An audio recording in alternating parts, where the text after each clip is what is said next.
What's up, everyone? Welcome to another live stream here on the Maran Motoring YouTube channel. I hope you're all having a great weekend here and a good Sunday evening. And so this is actually my first live stream here on the new iPhone 15 Pro, using that as my webcam here. Hopefully the quality is all good. Hopefully it all works well, but seems to be doing well so far. So anyway, but like all the other usual live streams, I'm going to go for about 2 hours. Might be a little less this time. We'll see. But try and go for about that time, and I'll be giving priority answering to anyone who does a super chat or a super thanks, as well as all the members here that join in. And so I see we have basically all members here joining in so far. So welcome everyone: Austin, Wheatman, Trucking Car Guy, Kyle, Jeremy, Car Jam or Cam Jam, and Kevin, B. Mitchell, and Chase. Thanks for joining in, everyone, and hope we get a few more people trickle in here. But I see Austin already had a comment here. The first one says, "Won't be able to join, but Matt, I was curious if you're able to check out Savage Geese's Lucid Air Sapphire review. It gives me hope that electric cars can still appeal to enthusiasts." I wasn't able to check it out yet, but I've seen some of the little teaser videos they posted up, and it seems very, very impressive.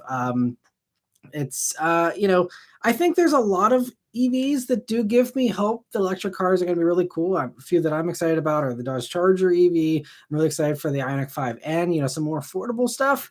Obviously, the high-end stuff's going to be awesome, and we already have stuff like Rimac and stuff like that that's doing amazing things with, EVs in the supercar space. But yeah, I'm excited to check out their video. It seems like the Lucid's a fantastic car as well, and glad it got some people excited about EVs a little bit, considering there's some very lackluster enthusiasm from a lot of the enthusiast community. So good to see them, cultivating a little bit of interest there. Wheatman says, "Good evening, Matt, and happy fall to everyone." Yeah, thanks for joining in, Wheatman, and yeah, happy fall to all of you. Hope it's off to a good start here. I love fall, especially here in Pittsburgh. All the changing leaf colors, and it's just really a beautiful time of year here. So I'm excited for it. And thanks for joining in, everyone else. And all right, let me see.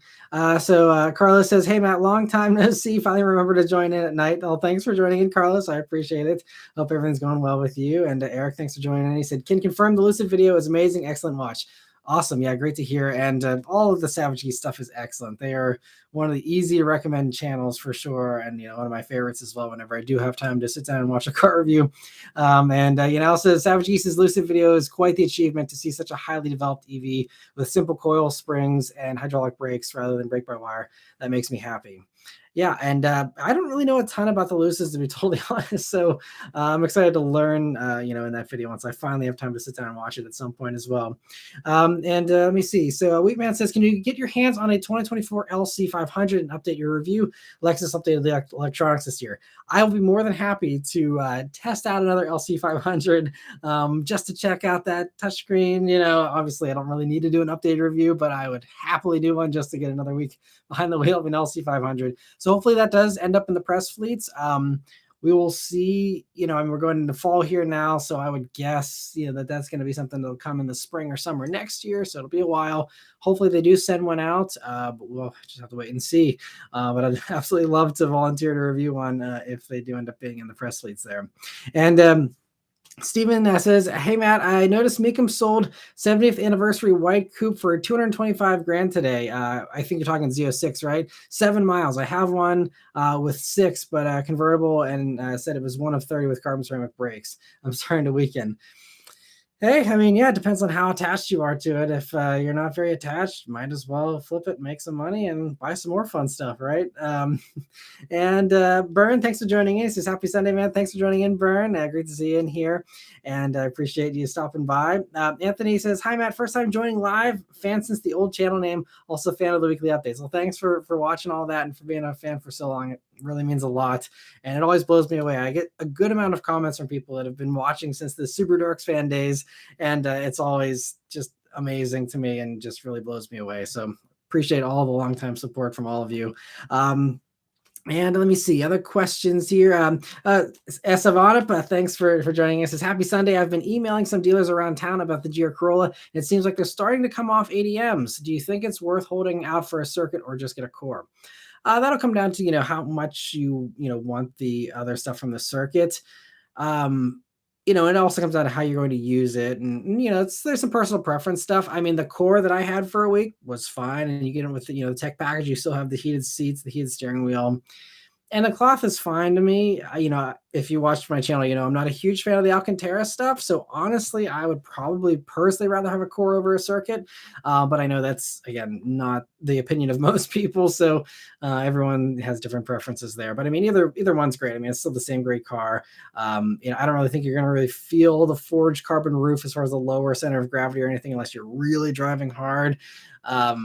And even then it might be kind of one of those things that, yes, it does improve things. And maybe if you are really going after lap times or something, but otherwise, it's just going to be a mental thing, I think, for the most part. But, so it comes down to, what kind of deal you're able to get and how it all plays out. But, fingers crossed you can get one. It's sticker there. Just, be willing to do a road trip and, go out of town if you need to, in order to get a good deal and find one, without having to wait 3 years for it or something. So good luck to you. Hope it works out.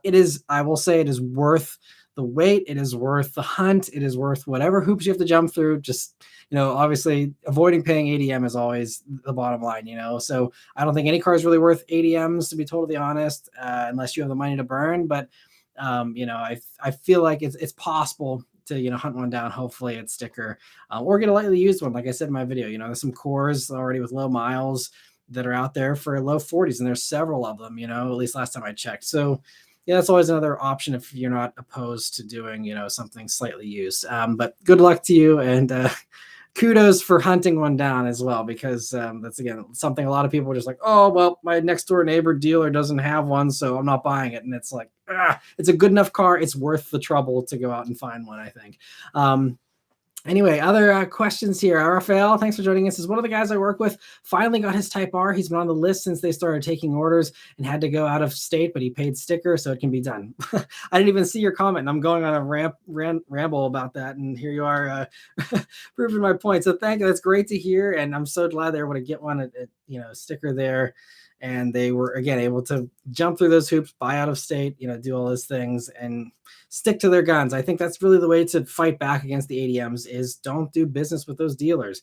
Find the sticker dealers, wait for them to come in and go and do the trip. I think that's the best way to reward those dealers that aren't being crappy, and to send a message to the ones that are being crappy. It's worth the drive. Road trips are fun. If you're a car person, you should like road trips anyway. It's amazing how many people don't want to buy a car cross state or even cross country. I know not everyone has the free time, but it's a road trip. It's fun. You get to break in your car and you get easy, quick highway miles. So you can have fun if you're worried about braking periods and stuff. It's just all around a win-win, in my opinion. And so, yeah, congrats to them. And Steven says, I could buy the Bullet and have change to spare. I'll be emailing you. Sorry for the delay. No worries, Steven. I think for now, that was one thing I was going to kind of update everyone on who's been watching these live streams regularly. I feel like I've decided I am going to keep the Bullet a while longer. Sorry to say, Stephen, if you're excited about potentially, working up something, it's not still completely off the table. I think I'm going to be doing a tire series on the Bullets. I was able to work something out with a tire company.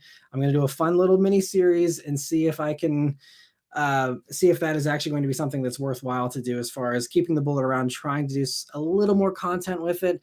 And I'm going to try and just do some more tire videos here over the next several months. Spoiler alert, I'm not going to say what I got just yet because I don't want to spoil the video completely. But I am switching to an all-season tire. So the plan is to do an initial impressions video on the tire, do a winter driving impression on the tire, and then do like another follow-up in the spring or summer or something like that, and then see how things are at that point. If it seems like financially it makes more sense to still sell a Bullet at that point, sometime spring or summer of next year, then that is still something that I am open to. But I think I'm going to hang on to it here through the end of the year at least, and see how things play out on the channel, see how things go, and see if I can justify keeping it around longer with, again, doing this tire series and maybe a few other types of videos with the Bullet, and see if I can kind of get that car to pay for itself a little bit more again. We'll see. But so yes, I will keep you posted on that. But feel free to also still send me an email, Stephen, and that way I'll have your email and I can reach out as well. as far as working up something potentially next year, but we'll see. I really still love the car. I still want to hold on to it and keep it. And so hopefully, things continue to improve on the channel and all that, so that I'm able to hang on to it. So we'll see. But thanks for the update there, Stephen. And Carla says, so my car is in the shop for hail damage. Oh, that sucks. But I got an EcoBoost Mustang convertible, and it surprised me how quick it is. Also, convertible life is fun. It is very fun. So I'm glad they at least gave you a fun rental car. Hopefully it doesn't take too long to get it fixed. But that's the worst.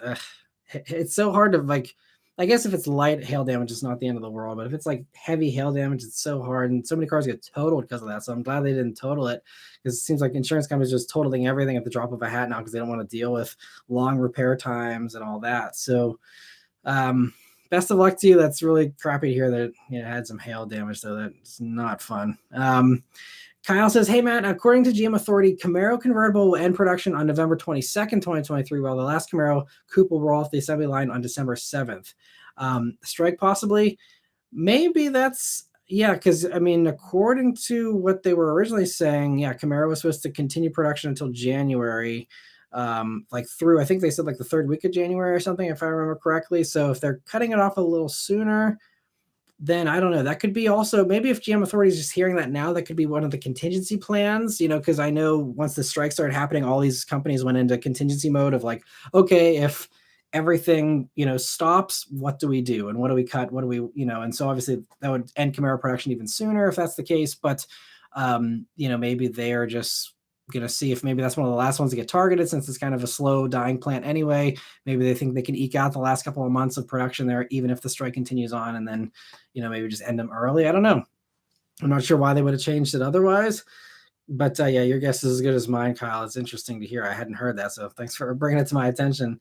And Trenton Car Guy says about to go on a long road trip next weekend. That's awesome. Yeah, especially this time of year, if you're in an area where the leaves change and stuff, it's beautiful driving on the highway with all the beautiful leaves and stuff.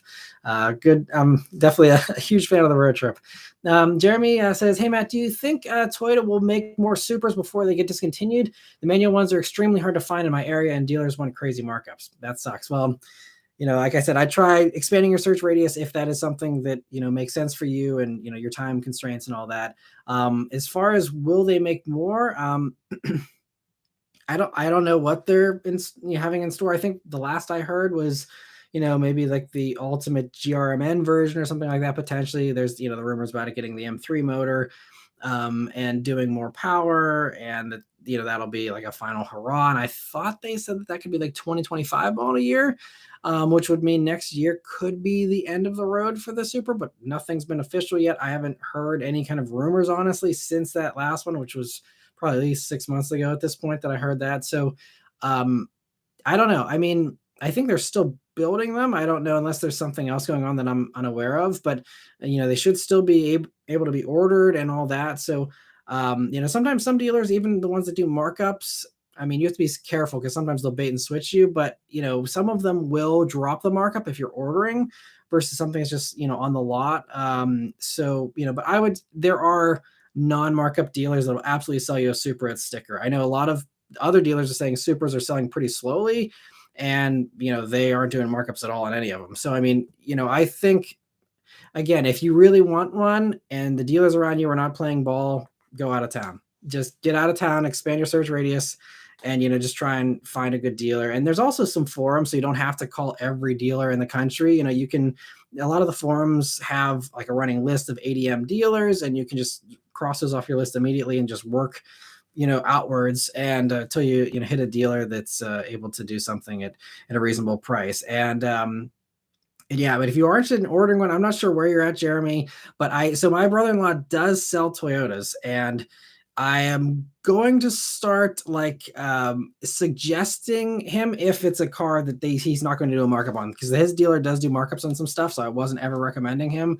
But if you're in the East Coast area, you don't mind making a little road trip to Pittsburgh, potentially, if you want to place an order or something. I believe they do Supras at MSRP. So send me a message, Jeremy, if that's something that remotely interests you. Or again, like I said, I'm sure there's other dealers closer to you that can also offer the same thing. But just one other thing I'm tossing out there just to help people that are trying to avoid these markups as best as possible. But And Jorge, thank you so much for the very generous super chat. He says, a champagne problem. Have a rear-wheel drive, manual transmission MX-5 RF fun car. For a dad car, Integra S or CT4V Blackwing manual.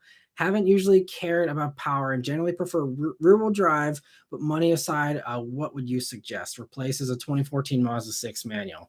Well, obviously, either of those are going to be a big improvement as far as fun factor goes. So I guess if you generally prefer rear-wheel drive, then I'm assuming for a daily driver, you're okay living with rear-wheel drive wherever you live in the country, so that's not like a deal breaker for you as far as snow or anything like that. So if you don't care and that doesn't sway you one way or the other, um, if you prefer rear-wheel drive and you appreciate rear-wheel drive driving dynamics, I'd say get the Blackwing. I mean, the Type S is amazing. It's a ton of fun, and it has the better practicality. So if you find yourself feeling like you could appreciate the hatch, on a frequent basis enough to justify sacrificing the better driving experience of a rear-wheel drive car, if that is valuable to you, then Integra. But otherwise, I would say CT4V Blackwing. It's just it's a sports car chassis. It's set up as that first and foremost. And the Integra, while it is a fantastic driving car, it is still a front wheel drive economy car, for lack of a better term, that has been souped up. It's the typical hot hatch formula. You put wider tires on it, you stuff, the extra power, you adapt what you have to work with. Instead of this, the Cadillac is purpose built. Yes, it's a hopped up version of a regular CT4, but a regular CT4 is rear-wheel drive, has a better weight distribution, is, again, that amazing Alpha platform and the Alpha 2 platform, with the CT4 and CT5. It's a better starting point from the manufacturer standpoint as far as what they have to work with. And then, it's a better experience all around. So I think, especially if you appreciate rear-wheel drive, I would go Blackwing. That's a pretty easy one to recommend. And it's also, considering that's probably the only manual that comes close to tying the Integra's manual shifter. They're like right up there in my mind as like being both super, super enjoyable to use. I mean, so you can't go wrong with either one, but I would say, based on what you've told me, I would say CT4V Blackwing is the way I would go in your situation. So hopefully that helps you. Thank you so much for the super chat. And please follow up too in the future if you do decide to go one way or the other. I'm always curious to see what people end up getting and how you like it afterwards as well. I love getting ownership feedback because, I have a car for a week, and yes, I feel like I do a pretty good job of giving a good idea of what it's like to own and what it's like to live with. But it's still only a week, and having some great impressions from other people that have been driving them for months or years or whatever is always so valuable to me. I always make sure I heart those comments and give them a thumbs up and try and promote those comments, because I realize that I'm not the authority on whether a car is good or bad, and having the actual ownership advice really enriches the video and the advice for everyone else out there trying to decide things for themselves. So I always love hearing those comments. So please follow up, Jorge, once you do decide to pull the trigger on something. But thanks again for the question and the super chat there. Getting back to the other member questions, though. Let me see. I don't want to lose my place here. So Steven says, no worries, but I can't sell for 2 months as far as the Z06. Gotcha. Oh, yeah, because I forgot GM has that thing with flipping them, right, where you can't sell it for a year or something. But yeah, so sounds like we're on the same page. Then we can take our time and see how things shake out here in the next 6 months or so, maybe. And Cam Jam says, do you think a lightly used 2020 Mazda 3 front-wheel drive for 25 grand, or spend $2 extra and get an Accord 2.0 T Sport? It's going to see, for that one, it's going to come down to what you are looking for. Because the thing with the Accord is, you have a lot more power, but you also have a lot more wheel spin. There's no limited slip diff. And so obviously, I mean, the Mazda 3 doesn't have that either, but at least you're working with less power. So it's a little bit less of a burnout machine than the Accord. So there's that component. It's also, the thing about the Accord is, it's more spacious. So that's great. It's a little more practical than the Mazda 3. I would say between the two of them, if you're not worried about front wheel drive traction, I'd say Accord. If you do encounter some snow, though, then I would probably suggest going for the Mazda. Or if you really want the Accord package, with the 2.0T and the Honda, you know, components and things like that, I could suggest potentially, I'm not sure if you're open to other options. I don't want to add extra stuff for you to consider, but maybe try and find like an Acura TLX all-wheel drive. Has that same motor, same really good, chassis and all that. I mean, it's a lot different than an Accord, but I really was impressed with the TLX as well. So that could be a potential thing as well. And I've seen used TLXs going for high 20s. So if you're at 25 and you're looking to spend 27 for a 2.0T Sport, I've seen, I mean, might not be as quite as loaded, but if you're talking about a Sport Accord, you're talking about, cloth seats and stuff anyway. So I would probably say, consider a TLX maybe if you're not opposed to the extra weight and stuff. That could be a way to go. If you're looking for manuals with all of those, then for that, I'd probably suggest the Mazda 3 because it has less rev hang than the Accord 2.0T Sport from what I've seen and heard about the Accords. I've never driven a manual 2.0T Sport, only the 1.5T, and that also had some pretty bad rev hang. But if you're going automatics, maybe TLX. Otherwise, Accord's great, and the Mazda 3 is great as well. So maybe that wasn't very much help, but there's my thoughts. Hopefully that helps a little bit at least. And Raphael says you can't get rid of the Bullet. I'd like a Mach 1, but if I already had a Bullet, I'd keep it instead. Yeah, I definitely don't want to get rid of the Bullet.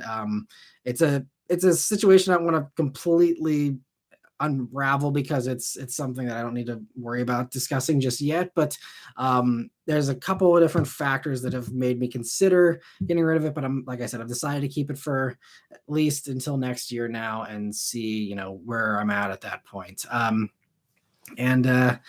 But yeah, thanks, Steven says, keep me in mind. I'm happy for you. I appreciate it, Steven. It's very kind of you. And Steven, by the way, if I do decide to actually go through with, getting rid of it, once I have your email, you'll be the first person to know, because I'd love it to go to a fan, rather than a trade-in or selling it on Bring a Trailer or something. I'd much rather sell it to someone that I know is going to appreciate it, and maybe someone I can potentially keep in touch with as well, because I'm the sentimental type that wants to see how the car is doing every once in a blue moon and just check in, I guess. So that'd be nice if I was able to connect with whoever ended up buying it. But anyway, so Carlos says, supposed to be in the shop for 2 weeks if they don't need to replace the hood. If it does, then I'm looking at a month or longer. Yeah, that sucks. It's at least, well, I mean, you're still in good driving season here. I'm not sure again where you're at, Carlos. I don't remember, but that's the one thing. It seems like every time, when I had all the accidents in the Mustang, it was like in the middle of summer, and I'm like, great, I'm stuck driving a rental car around when I could be having fun in my car. And so rental car life isn't usually fun, but it sounds like it's working out okay for you, which is good to hear.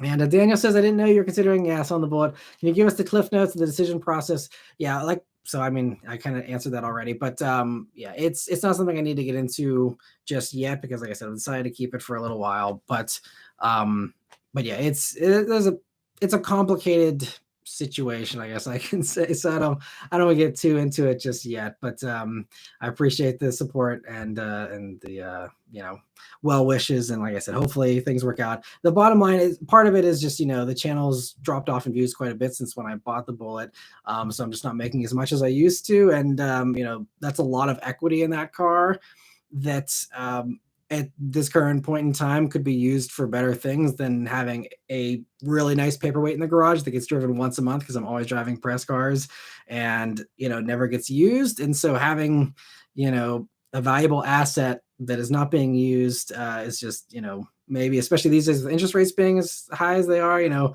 probably not the best use of having the cash just sitting there, when it could actually be making me money and improving other things, so we'll see. But like I said, I'm going to keep hanging on to it for now and see what happens. But anyway, Jazz says, Matt, have you been following the Senator Bob Menendez accusations and allegations in the 2019 Mercedes C-Class convertible he or his wife received worth 61 grand? What do you think of the vehicle?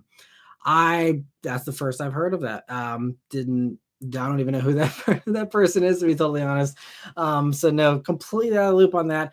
C classes are great though. Beth had two of them. We leased a 2019, sedan, wasn't the convertible, but I mean they're really nice cars. And just like any other German vehicle, I don't trust it out of warranty periods. But aside from that, they're really nice. And Jazz says, have auto journalists been discussing the above vehicle? Haven't heard any discussion from any journalists. And Vinny, thank you so much for the super sticker there. I really appreciate the support, and thanks for stopping by. And if you have any questions, feel free to ask them as well. But I appreciate just the support there, and it really means a lot. So thank you. And Cam Jam says, had a friend who got a Summit Reserve Grand Cherokee 4xe, and he got stranded due to a software issue after only 5,000 miles. Yeah, that's not great. And if Nathaniel's in here, I know we've talked in the past, me and him, about the reliability of the FCA stuff. But hopefully that's just a lemon, or just an outlying issue there, and not something that's going to be a recurring issue, hopefully. But I will say, I mean, the 4xe Wrangler I had was the only press vehicle I've ever had that threw a check engine light while I had it. And it drove fine. Just, I don't know why, through the check engine light, and they took it away, and I never heard what happened to it. But yeah, that was the only one. So hopefully, the Jeeps are solid and they've got all that stuff worked out. But sorry to hear about your friend there. And yeah, I like Jeep, but sometimes it's hard for me to recommend them to people, because I hear a few more bad things about them typically than I hear about other vehicles from other brands that are a little more solid typically. So it's just tough to recommend. And Steven's saying, let me see, are you changing Bullet tire size or putting stock back on? I have a set of GT500 tires. Don't know if it would work on the Bullet. Bought 2 years ago. Would let go cheap to you, but I'm sure if it would work. I appreciate the offer. That would definitely not fit. I'm sticking with stock tire size, especially since they're going to be all seasons. I want to stay as skinny as possible for snow driving. I'm not sure how much actual snow driving I'll do, but if I get caught in snow, since I'm planning and hoping to drive it through the winter here a little bit, I want to make sure that I have something that's going to do reasonably okay in some snow. So they're going to be some all season tires, and I'm sticking to the stock size, which is 255s in the front and 275s in the back for the Bullets on the 19s there. But I appreciate the offer. It's very kind of you. And Sandeep, thank you so much for the super chat. And he says, did you go to the Nismo Z event? Thoughts on it? Did not go. I did not get invited to that one. That was one that I probably might have been able to weasel my way into if I emailed people and begged and pleaded to get into it. I might have been able to get in. Although I haven't had the best luck with that recently. But anyway, for this whole week, I wasn't able to do any of the events that were going on. There was another one too that I could have potentially asked to get on. I didn't get invited to either, but I wasn't able to travel this week. I had a little medical procedure done, and so I wasn't able to go anywhere this week as a result of that. So I missed out on it, not because I didn't get the invite, because I didn't get the invite, but even if I had, I wouldn't have been able to go. So I will have to wait. Nissan isn't super quick with sending press vehicles to the fleet that I get my cars out of. So don't look for a Nismo Z review from me until at least next spring or summer. Could be even longer, could be never, because the fleet that manages Nissan, they're the same ones that manage Ford and a few others. And it's like, I'm not going to get a Mustang until at least next year, maybe never. I don't know. But it's not the quickest at getting me cars, unfortunately. So I will be out of the loop on the Nismo for a while. But I'm not super excited about it, just based on what we know about it and the fact that it's auto only. I'm kind of salty about Nissan right now and the choices they're making, and they're really thin excuses for some of this stuff. It's just not something that flies with me. So I mean, I don't know. I mean, I'm sure it'll be an improvement over the regular Z. And for the Z fans that will write blank checks for whatever, it'll be great. But and I also don't know the pricing, but if the rumored price is correct of what, 66 grand after destination, I mean, and I would say this in the review, but there is no way I could recommend that, even without driving it. I mean, based on what I know about it, it's not going to be life-changing enough to be better than a C8 Corvette as far as sports cars goes. It's not going to be, and that's what you can get a C8 Corvette for still, mid to high 60s. And I would rather have a base C8 over that Nismo most likely. I'd rather have the Supra for 10 grand less. I mean, there's so many other things, and I don't know. That I think to me that is just like a Z super fan service car, and they'll buy it, and then no one else is going to touch it, in my opinion, especially being automatic only. Yeah, I will see, but I'm not optimistic about the sales prospects of the Nismo Z, but I don't think they really care because they're not selling regular Zs anyway because they can't build them, and the ones they do build end up rotting on dealer lots that are hoping to get 100 grand for them. So, it's as you can see, I'm salty. So anyway, yeah, the Z is whatever. It's a fun car, but the way they're marketing it and the way they're packaging it just is a complete turn off, I think, unfortunately. And Stephen, thank you so much for the super chat. This is a little bit of bullet maintenance fun. I appreciate that, Stephen. It means a lot. And thankfully, though, for the tires, I did get a tire partner. So it's going to be a review, and there's no, I can say whatever I want to say, but the tires will be provided by the company. So, I will say that in the video to make it very clear, like, look, I got these tires for free, but here's what I really think about them. And, it's one of those things I'm going to say what I'm going to say. And the company knows that. So, there's not going to be any kind of, bias there or anything. So hopefully it's still a helpful video for people, but I'm excited. I'm excited to try out these tires. It'll be cool. And I will explain more once I do the announcement video for that. But thank you so much again, Stephen, for the support there. And let me see other questions from the members here. I don't want to get too far behind. So Luke says, hi, Matt, what all-season tires would you recommend for my S550 Mustang? Well, if you can wait a couple of weeks, I'm not sure how urgent your question is, Luke, because I don't want to give away what tires I ended up going with, but the ones that I ended up going with, in my opinion, are some of the best ones out there. There's a lot of really good ones, though. I mean, the top ones that I have seen, the Michelin Pilot Sport all season, what's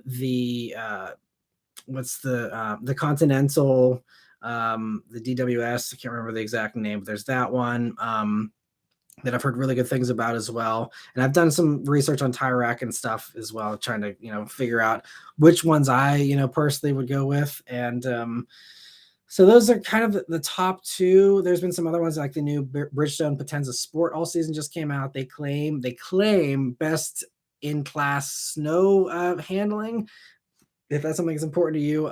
So that maybe is another one to consider, but no one has tested them yet, outside of the little media event that they did. So as far as how that tire actually holds up in the real world compared to the other competitors, we'll have to wait and see. So yeah, there's a few of them out there that I think are really close to the top of the pack, but I don't have great experience. I would just say, yeah, go on Tire Rack, find one that suits exactly what you're looking for. They did a really good, if you Google like Tire Rack all season high performance tire comparison, they did a really good comparison of like 4 or 5 of them. And it's a really well written piece of just like, here's all the tires on the same course, on the same car, in the same day. And here's what these tire experts think about them. So check that out if you need to in the meantime. But I will fill you in very soon about the tire I went with, hopefully here in the next couple of weeks, if not even sooner. We'll see. And sorry, I can't give you the full details just yet.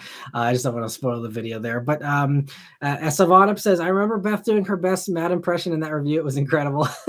Yeah, in the Mercedes review, that was a good one for sure. Thanks for bringing that up. And Steven says, we all tortured you to a point you realized that even having an anchor in your garage may just keep going up in price. Yeah, I mean, it is tough to see that car though in there and not having the time to drive it. It is like, honestly, I don't know what's more painful, me having it in the garage and knowing I don't have time to drive it and just like longingly walking past it as I'm going back and forth to the press cars or whatever. I don't know if that's worse than just not having it there at all.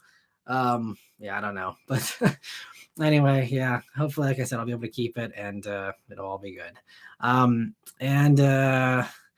Let me see. So Cam Jams, I don't know if you saw, but Matt at Carwow was testing the new Jeep Avenger and it threw up 4 brake failure lights. Geez, I had not heard about that. Yeah, and I had some other, warning lights go off in the Dodge Hornet that I had just a couple of weeks ago as well. So these new Stellantis things, it seems like the electronics may be a little glitchy, at least in the press vehicles. I don't know, something they gotta sort out here. But there's Nathaniel. I was wondering if he was here. He says, "Hey, yes, I'm here. I definitely would attribute that to a bad apple. That doesn't discredit his friend's story. I was typing a message to you, but quickly deleted it and wrote this.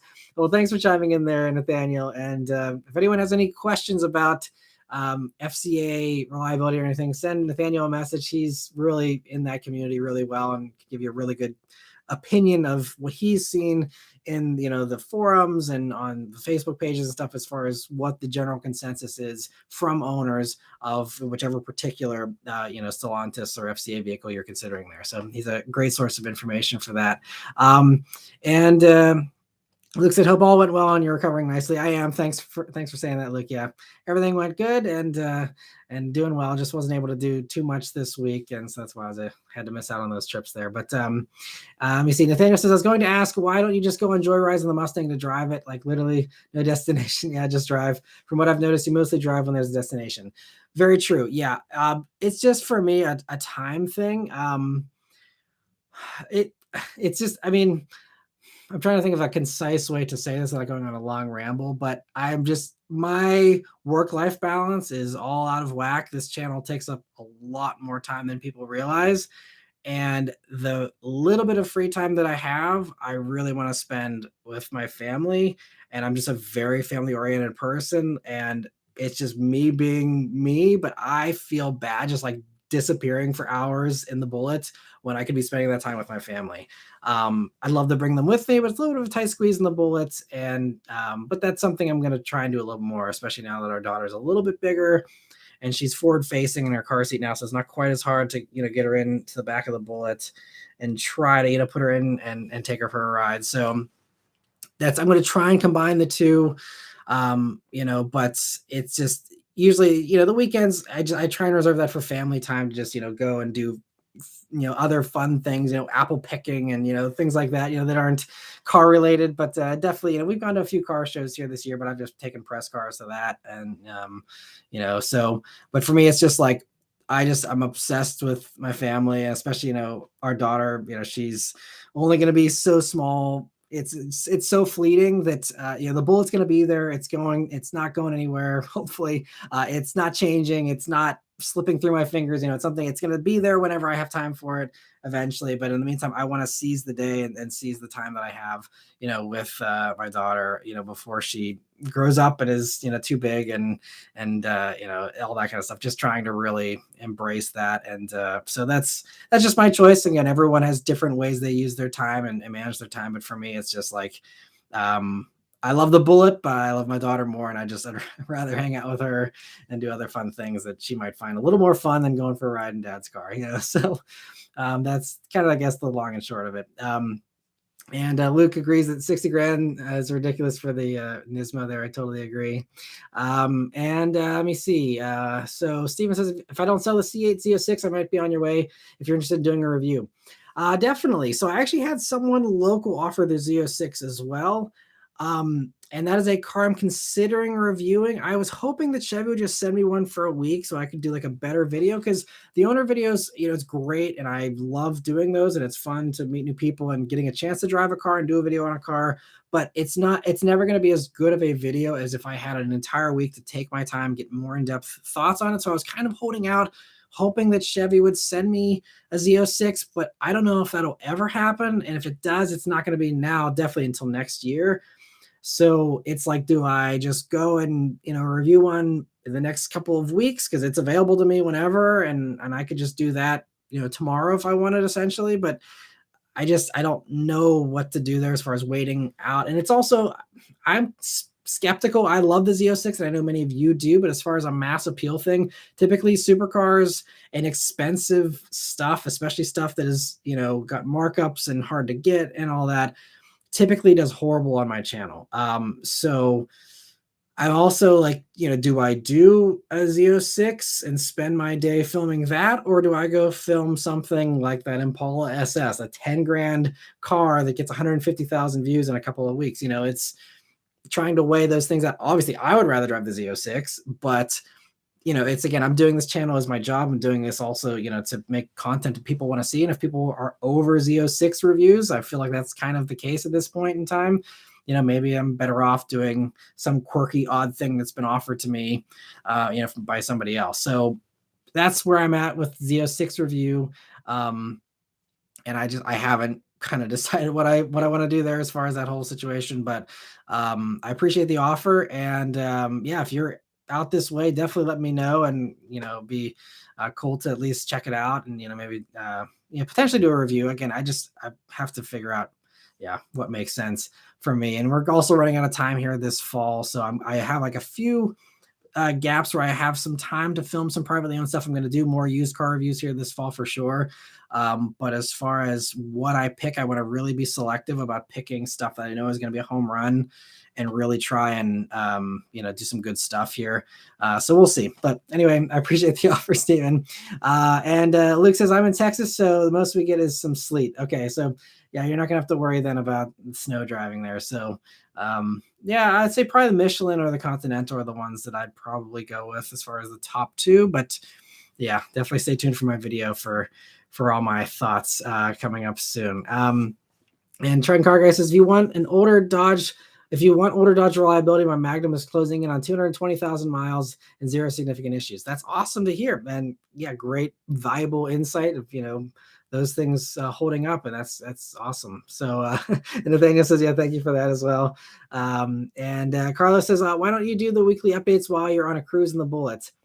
That is a good idea to justify doing it. The problem with the weekly updates is that I need to have notes for that, because whenever I'm covering 5 new cars that came out that week and what their horsepower and torque numbers are and all the details on them and stuff, that's the kind of stuff, if you watch the channel way back when, you'll remember I used to do like a half and half thing where I drive and give a little update in the the car that I had, and then also give the weekly news. And it's just, now to be thorough and to do that well just requires me having notes, so that's a little tough to do while driving. Otherwise that'd be great. But I feel like I'm gonna try and do some other stuff in the Bullet here, hopefully, to again kind of give me an excuse to drive it and get out there in it, and also do stuff for the channel, and again justify the car's existence in my garage and all that too. So it's I'm hoping to bundle all those things to better justify it. And Nathaniel says, yeah, thank you for the shout out there. I'm at work cheesing like a kid. Well, I just happy to have the great resource that you are. It's great. And he also says that YouTube is in the works. Well, yeah, definitely let me know when you have a channel. Happy to give you a shout out there. That'd be great to, have you do a channel and just share all the info that you know about the Stellantis and FCA stuff. That'd be great. And best of luck to you on that. And if you have any questions about YouTube, feel free to send me a message as well. And Steven says, I did the same with my son when he was young. I saw him with you, Matt. I tell my friends the same. They said we could do a Bullet versus Z06. That'd be fun. Yeah, that would be that would be a really easy to predict race, but it'd be fun all the same. And I see Caleb says, I haven't watched the Z06 review, would definitely watch yours. Okay, well, I appreciate that, Caleb. Yeah, we'll see. I got to do a little more research as far as the Google Trends right now, as far as how many people are actually searching those out. But yeah. If you guys really want to see a Z06 review, I know most of you who watch these live streams are probably be up for watching anything that I post, but again, just trying to figure out that mass appeal is unfortunately the bottom line for me. And I see Omar's doing his spamming with the comments a bunch here, so let me quickly answer. Says, hi Matt, just bought a new 17 Fusion with a luxury package. What do you think about it? Fusions are great. I had a couple as rental cars in the past. They've been great. I did a review on a 13, I think, way back when, which is basically the same thing. So if you want to hear all my thoughts on a Fusion, definitely check out my old review on that. Yeah, I think they're really solid cars. I think they're actually kind of underappreciated. I think they're really solid. It was a shame when they got rid of them, and I always have liked the Fusion. So and in the future, though, please, don't post a bunch of times. I try and get to the comments from the non-members as best as I can. And we're getting caught up here a little bit, so I'm going to try and work backwards on some of the other ones that I missed as well. But Steven says, Nokian tires are awesome snow tires. I think they invented them. I assume they have all season. I run the Nokian on my Land Cruiser. Yeah, I think Nokian might have. I've heard great things about them. I've heard they are a really nice company to work with as well from other YouTubers, but I have no experience with them. But another good recommendation there. Nathaniel says, "Good on you for maintaining your Magnum. Our 2006 Chrysler 300 is at 206,000. Keep that Magnum going." Yeah, especially, I mean, all that old stuff. Again, I don't see very many of those, so it's great to have you guys keeping them on the roads and taking good care of them. Fastline says, "Hey Matt, me and my parents agreed to get a Tesla Model 3 in 2024 or 20 or in 15. Also, are you getting the iPhone 15?" Yep, I actually am doing this live stream on my iPhone 15 Pro. I just got it here this week, and so far it's doing pretty well. So I don't know if the video quality looks any better than it did in the past. It doesn't seem wildly different from what I see and remember, but yeah, it's doing well so far. I really like it. And Trent Cargay says that's the plan. Eventually, I may swap it, but I gotta get working first. Yeah, it's I mean, swaps are always fun, but that's also a whole can of worms for sure. Um, and Captain Donut says, "Do you use the front trunk that often on your Mach E?" We don't use it very often. No, to be totally honest. It came in handy really nicely on the one road trip we did last year, where we really were packing the car in with a ton of stuff, and we needed every last inch of space. And having that bonus space was really nice. And so, yeah, I really like having it, but it's not something we use very often. It's also not the easiest to get into because it's like a normal hood mechanism. So like, Beth doesn't really love opening it because she's worried about not closing it hard enough and all that. So we don't use it on a regular basis, but every once in a while, if I need a little bit of extra space, I do use it. But just nice to have, as a backup. And Making it happen says, "Hey Matt, love the channel. I have no idea why your sub count isn't going to the moon, but keep doing what you do. I found you back in the day when I was watching Sub Kyle." That's awesome. Thanks for watching for so long. And yeah, I have my own theories as far as YouTube and how things have played out a little bit. But I think the bottom line is there's just a lot of competition these days, and I think there's a lot of channels that have grown and expanded and hired on videographers and editors and we're able to buy fancy cameras and do all kinds of extra stuff. And me being a one-man crew and never getting enough velocity with the channel growth to justify, hiring someone on or spending, thousands and thousands for fancy drones and cameras and all kinds of other stuff like that. I think that's kind of limited me a little bit, just still being on my own, doing this on my own when most other channels out there don't do that anymore. But yeah, I think I've really found a niche with the used stuff. I mean that Impala SS video is that and the Chrysler 300C are the top two so far this year by a long shot. And it just really just reinforces to me, especially that Impala one, that people are tired of seeing the new stuff all the time, and that's the thing that can differentiate me. I go on the same press events as all these other guys, and I post the video at the same embargo time as everybody else. Of course, those larger channels are going to get the views and rank higher, and therefore my stuff's just not going to rise to the top there for that. But doing the used stuff is how I started this channel, and I think going back to those roots as much as I can. I'm not going to abandon the new stuff because the new stuff is really important, and those are really good evergreen videos that get views for a long time. But I think really trying to mix in a solid, I'm going to try and do as close to a 50-50 mix as I can. This winter might be a little tough with, doing reviews in the wintertime is a little tricky, especially fun stuff. But, this fall and then definitely this next year in the spring and the summer and the fall next year, I'm going to really try hard to do like a 50-50 mix. I do typically 2 car reviews a week, have like 1 new car that week and then 1 used car that week, and do that every single week and pump out a bunch of used car reviews. Because especially with, car prices getting crazy and, regular Civics being $30,000 and stuff, I think a lot of people are just not interested in new cars in general anymore. So I think going backwards and doing the used stuff, I think is an underserved part of the market right now. And I think that's kind of, where I'm primed to, really hopefully have a nice impact and, carve out a little niche for myself where I think a lot of other channels aren't willing to go. And I'm not opposed to that. So I think that's going to hopefully be something I can do to help me rise above and grow a little bit better here, but we'll see. And I appreciate the support though. Making it happen, it means a lot. And Carlos says, "Matt, did you watch the Dolphins versus Broncos game today? It was insane. 70-20. Wow. Has there been a game that's been that high scoring in recent even in this decade. I can't remember the last time there was a game that was that high. I don't watch football, so I'm out of the loop, unfortunately. But that sounds like a wild game, though. I did not see that though. And Luke says, "Do you have any issues others are reporting with the iPhone as far as heating issues or the color of the phone not being consistent?" Good question. So yeah, there's been a lot of negative press out there about the 15s. I mean, I've only had it now. I got it Friday, so it's been what 3 days. So for me, it did get pretty hot that first day, but it was, getting all the new info, swapped over from the old phone, and I was using it pretty hard. But I mean, it got hot. I will say the titanium doesn't seem to disperse heat as well as the stainless steel did on the 13 Pro I used to have. And like, I was holding my phone horizontally, just playing a little game at the end of the night there, and like it was so hot at the volume knobs, I almost couldn't hold, or the volume switches, I almost couldn't hold the phone. It was like that hot. Thankfully, it hasn't gotten that hot since then. As far as the finish on the phone and all that, it's been good so far. If I hold the flashlight up to one little part on the top of the phone, there's like a tiny little line where it looks like the coloring is ever so slightly off. I'm not OCD enough to care, and bother with returning or trying to, I'm not a perfectionist with that stuff. I don't even put a case on my phone. I'm that crazy person. So, I'm just gonna roll with it. It's not a big deal. I hope it's durable. We will see. Thankfully, I knock on wood, almost never drop my phone. And I'm very, very careful with it. And I always keep it in my pocket. It's like I don't like leave my phone out places. Like it's either in my pocket or it's on a stand charging or something. I never just like have it laying around places. So I'm hoping that the durability problems, even if they are common, aren't going to be a problem for me, but we'll see.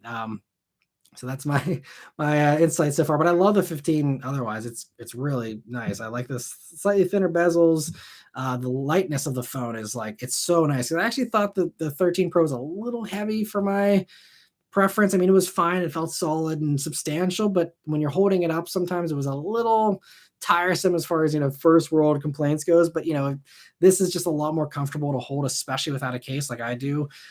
So I really like it. To me, it's a nice upgrade. And let me see. Steven says, "I enjoyed your outtakes or whatever they're called with you and your wife. We're laughing." And yeah, that was funny. Those outtake videos, they're member exclusive, by the way, for anyone who isn't aware of that. Yeah, it's a member exclusive thing I do with the outtakes every once in a while. I'm glad you enjoyed it, Steven. Yeah, they're fun to do. We don't have outtakes all the time, but when we do, it's always fun to share those with you guys. And Luke says you should review the newer Acura TLs. Love those cars. Yeah, I actually think so. I do want to get my hands on a TL. I haven't seen any recently, but there is the last gen TLX that just popped up at Harrison Auto Sales where I do a lot of my reviews. And I hadn't done the last gen TLX. I've done the new one, but I did a quick drive at it, but I never did like a regular review. And so that's one of the ones I'm considering doing that I think is still a really popular car that would really help people. And so, some more stuff like that, some more ordinary stuff too. Nothing, it doesn't have to be super amazing or special, but just, cars that people can actually afford that are good, interesting cars. That's the kind of stuff I'm going to try and, highlight. In addition to, I'm going to try and do some really fun stuff from the 80s and the 90s and some really, dream Radwood stuff. I'm going to try and do some of that as well. But, I'm trying to also do the consumer advice kind of thing too. And Cam Jam says, "Okay, I'm dying to know what video did Beth impersonate Matt?" Yeah, okay, thanks for chiming in there, Trying Car Guy. The 2019 Mercedes review, yeah, that was the one. Yeah, and there was that one. There's also, I think, in the 2016 Mercedes review, her first Mercedes review that we did. I think she also did that in that one as well. So I can't remember which one was more of that, but but yeah, those are fun ones. So definitely check those out if you haven't yet. Esavanov says, "God, that intro music still hits so hard." I'm not sure which one you're talking about, unless you're talking about this regular Super Dorks fan little intro thing. That was always fun, and yeah, good times. I'm a little bummed that the music thing's kind of phased out and that's not super common anymore in the car reviews. I mean, it makes it easier for me to edit. It saves me a ton of time. I don't have to worry about that. But it was fun having the music in the beginning there sometimes, even though people seem to hate my music choices most of the time. But it was still fun to edit nonetheless. And me see. So Chun Car Guy says, "Was it hard to keep a straight face when your wife was reviewing her car, Matt?" Yeah, that was funny to do because she kind of took over and was doing the driving and all that, and I'm just kind of sitting there as a passenger, and yeah, it was interesting. It's the thing with like Beth is she doesn't have a ton of impressions typically about driving vehicles.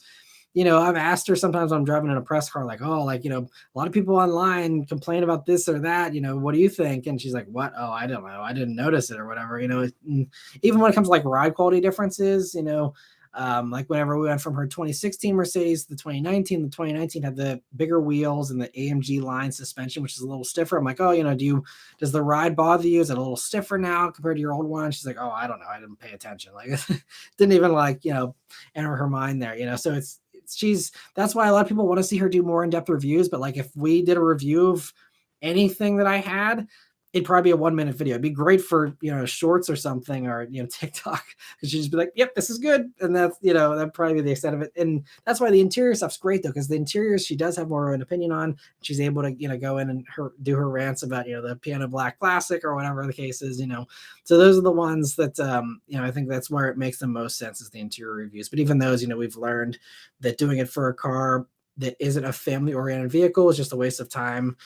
So we're really going to only do those for really family-friendly, large volume selling vehicles. Otherwise, the search volume just isn't there for an interior review to make sense to do for us. So you'll actually see there's going to be a gap. We're not going to have too many. We're actually not going to have any interior reviews for actually a couple of months, and then they'll come back here towards the end of the year. But nothing I'm reviewing that at least I know about on my schedule here is nothing that's going to be worth doing an interior review on for a while. So be a little bit of a break for Beth there, but we'll get back into him here once it makes sense.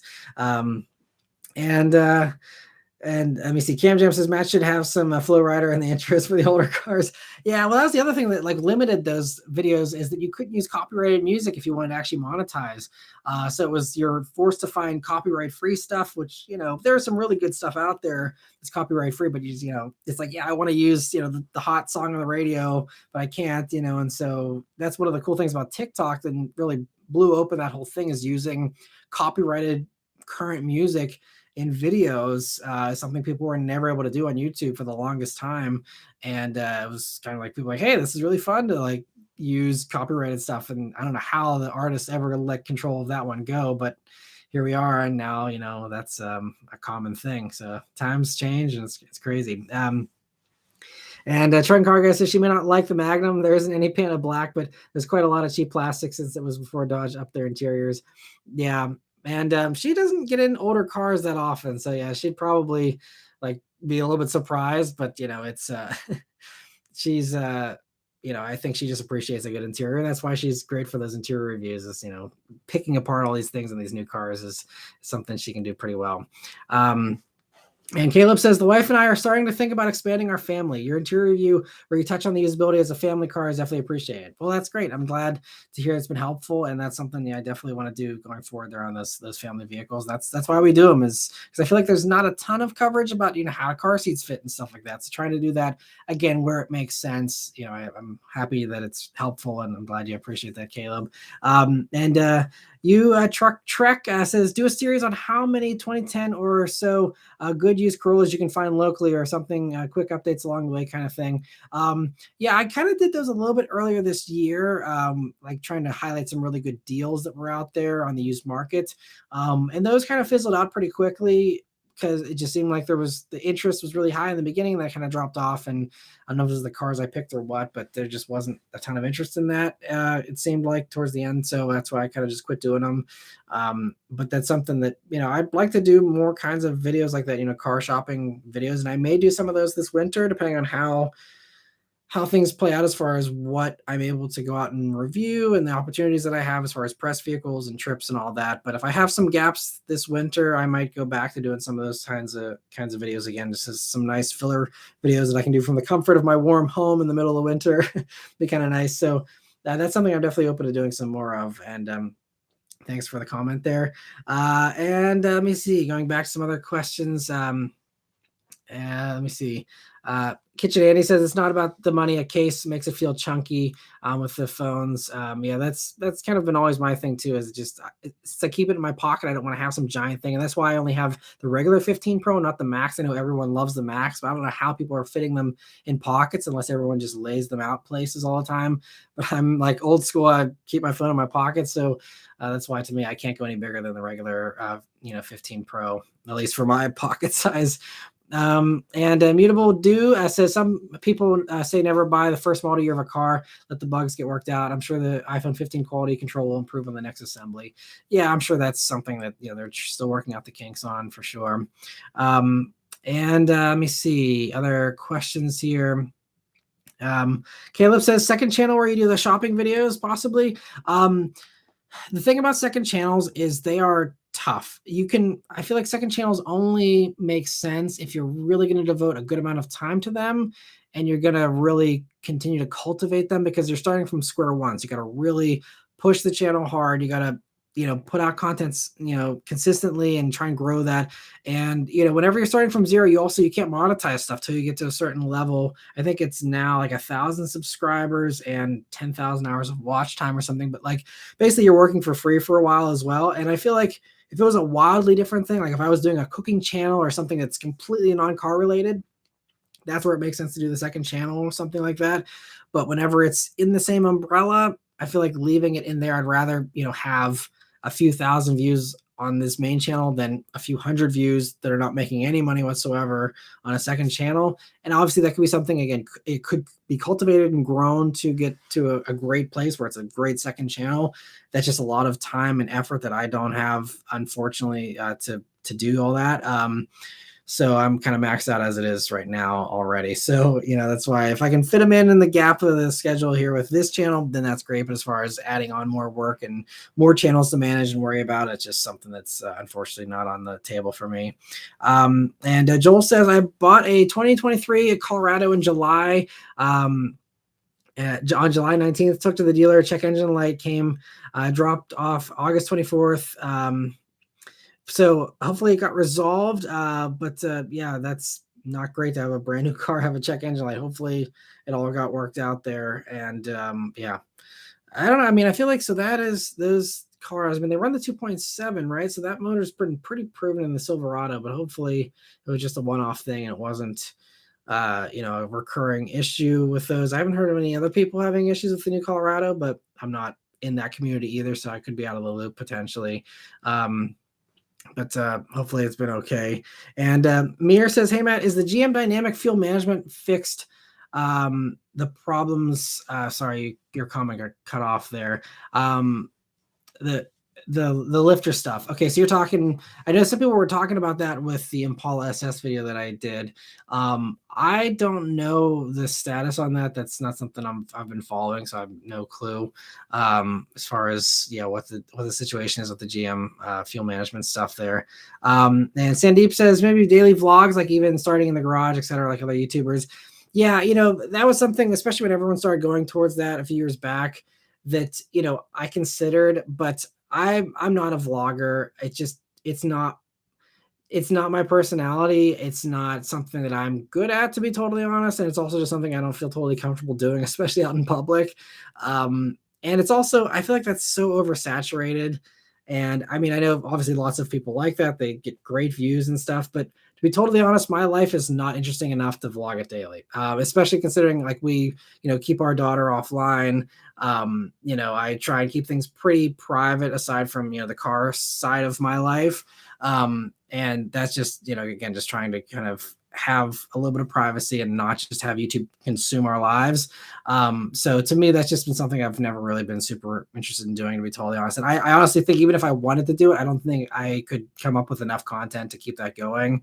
I don't know how these people do it without going crazy. I think a lot of them do go crazy, and that's why you see so much burnout and so much pivoting and people that come and go and all that, because it's just like it's really hard to sustain unless you have an amazing lifestyle and you live in a place where you have something interesting happen every single day and you have a million really funny friends that are crazy with their own crazy cars. And it's just one of those things that I personally it's not you wouldn't want to see a daily vlog of my life. I'll just say that. So I appreciate the suggestion. I'm glad it'd be something you'd be interested in, but it wouldn't be interesting, I promise. It'd be something maybe a weekly thing I could do, but that'd probably be about it. The press trips I go on are probably the most interesting thing, that I do, and even that isn't super common. I do one or two of those a month, and that's it typically.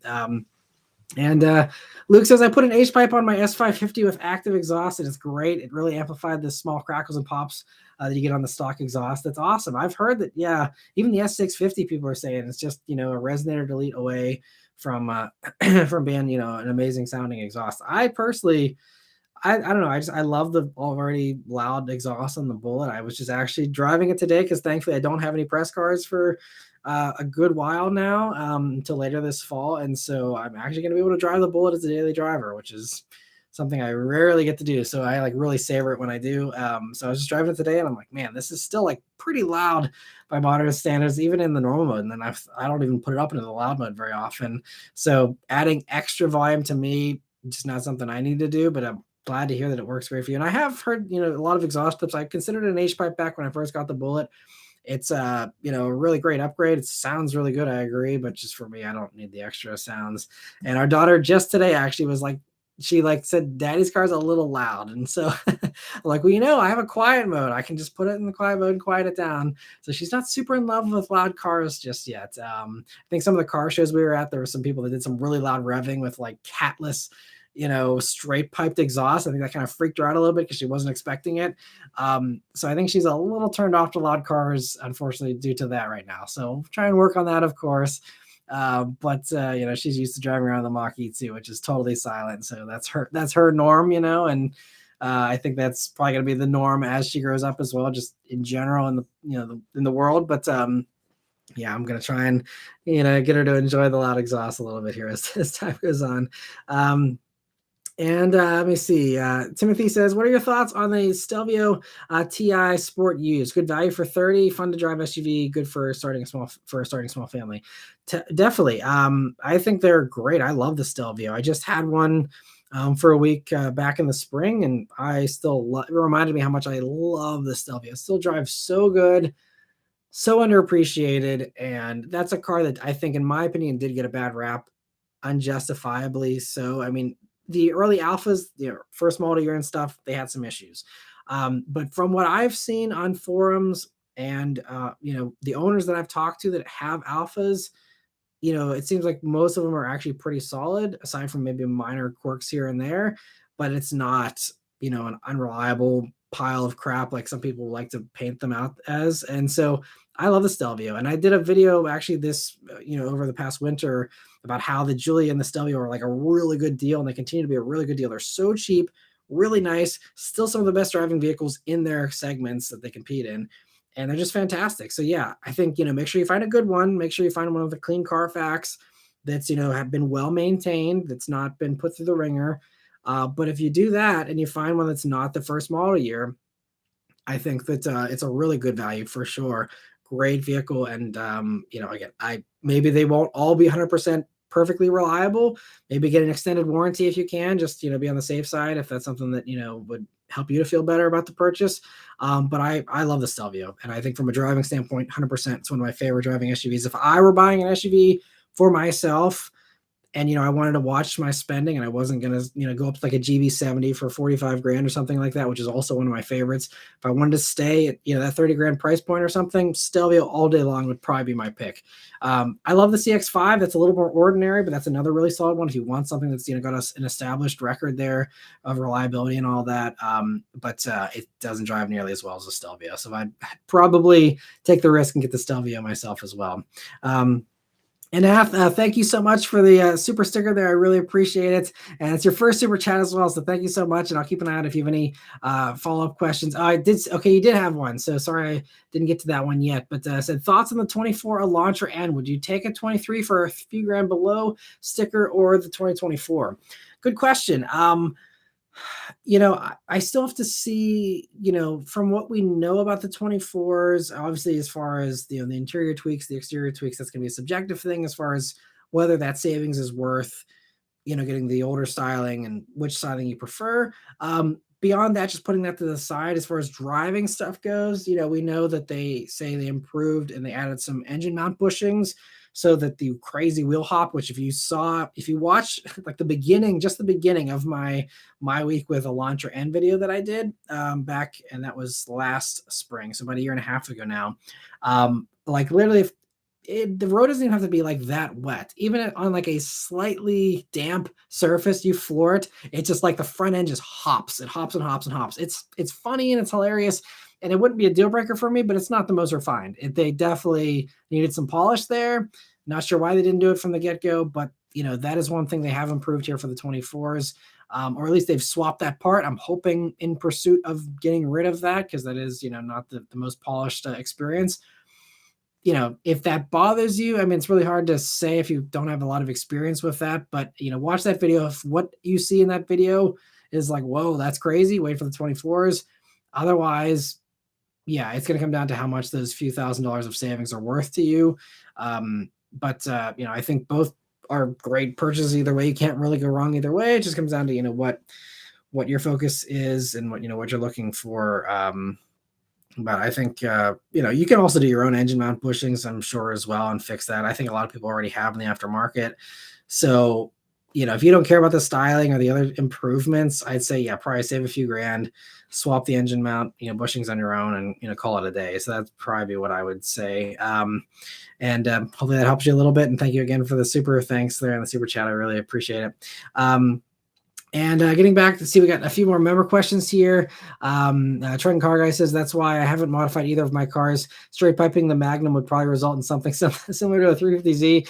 Well, I think 350Zs sound great too. I feel like there has been some louder V6 Pentastar V6s that I've heard, and they actually sound good. Again, it's all personal preference and what you like doing, but yeah. That's the great thing about the car culture, is everyone can do whatever makes them happy. It's great. Steven says, I know everyone has ideas, but I could see a skit with Batman music that the Bullet has cobwebs and you finally bring it out of the Batcave for a well-deserved ride. That's a fun idea. That would be cool. Yeah. And honestly, the cobwebs are not an exaggeration, actually, because we do have a few pesky spiders in our garage every once in a while. And if it's been like weeks since I've driven it, there's sometimes I'll like walk around it because I'll just like longingly like look in and through the window just for a split second before I have to go do something else. And there'll be sometimes I'll be like, oh wait, I just walked through like a little bit of a spider web. So yes, that is the sorry state of the Bullet sometimes, is there's literally collecting dust and cobwebs in the corner. So so that's actually a pretty good suggestion there. But yeah, I will. I'm gonna try and do something a little fun with the Bullet tire video. We'll see. I probably am not gonna do a burnout, full disclosure, because I'm a little iffy, because I know some people said that back when they were doing line lock burnouts, some people were breaking stuff in their cars. So I'm not sure if I'll do that, but I'm gonna try and just like doing something fun. If not in the opening video, I'm hoping to do a fun like winter video potentially, depending on how things play out and if we get some snowfall at a time where I can actually film it and stuff.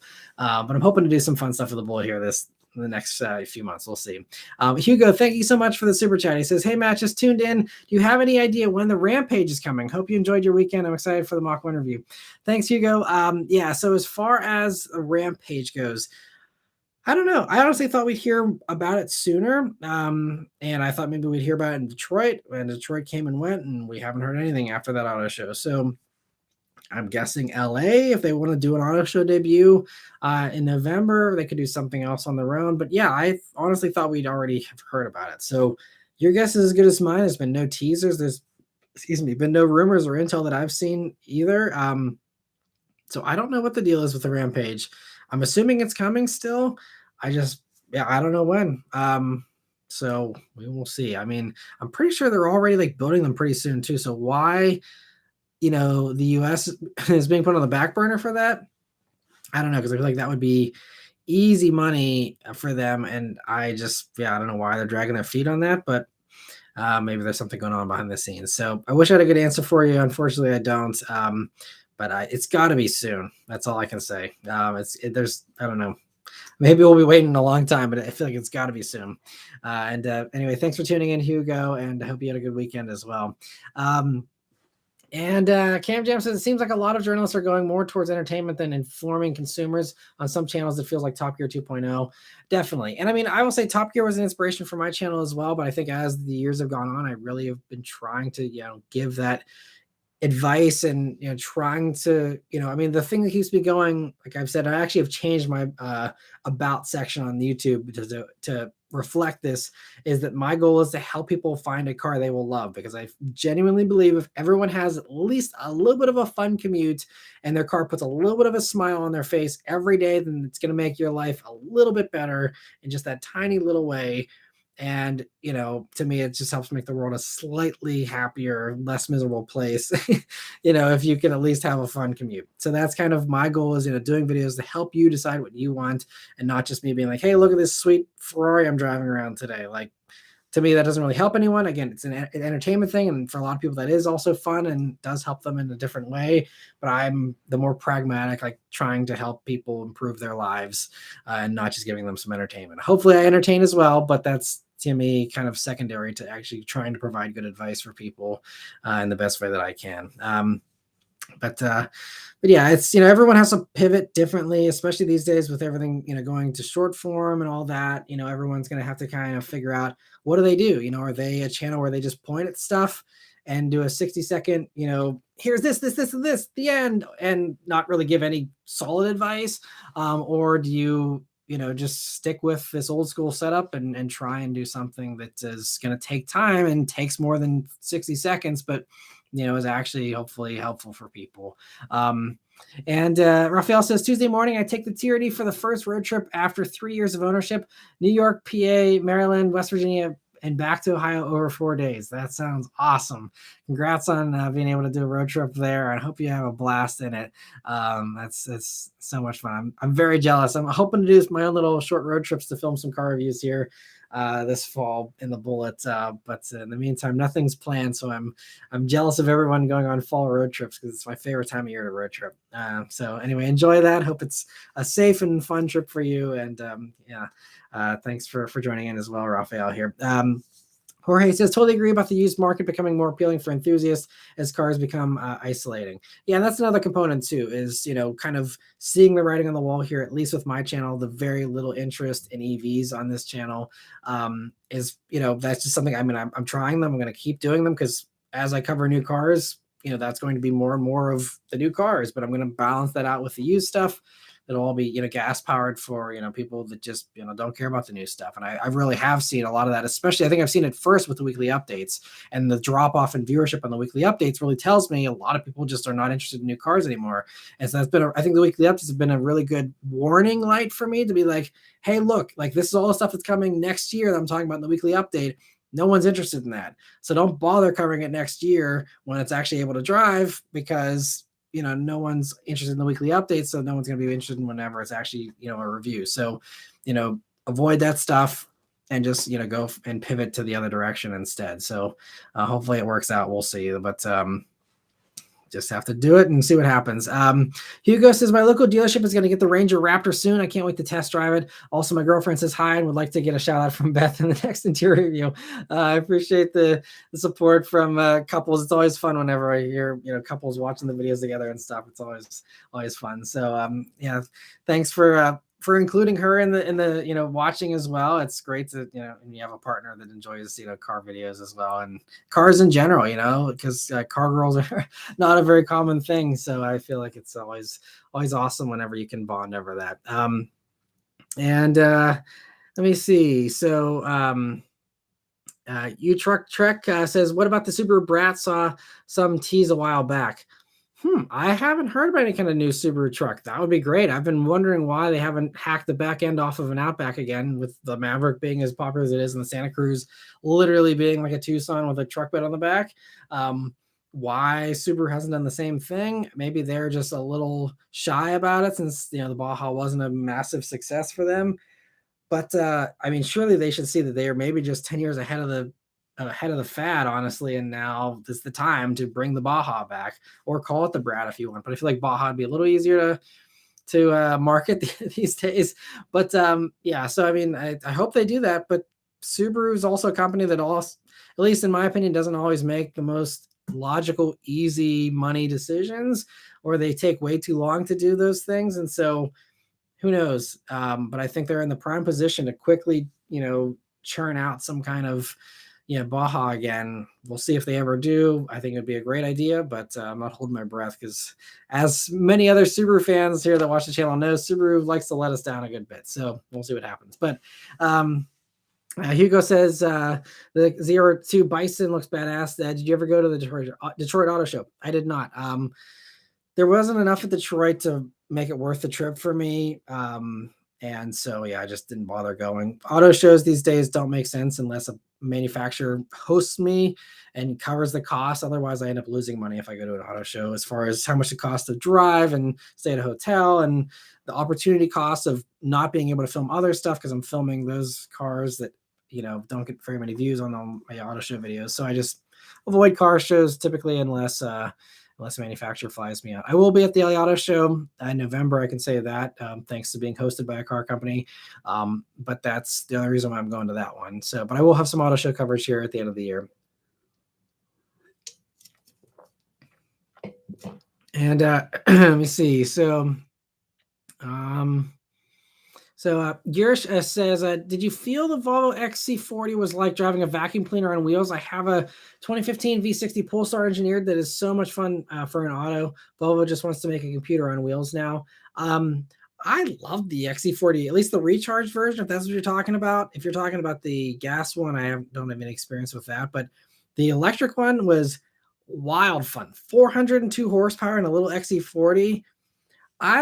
I feel like there you could actually have a niche business, just drag racing unsuspecting people at the drag strip and like betting on it. I mean, like, yeah, I just bought this vehicle and wanted to see, what it would do.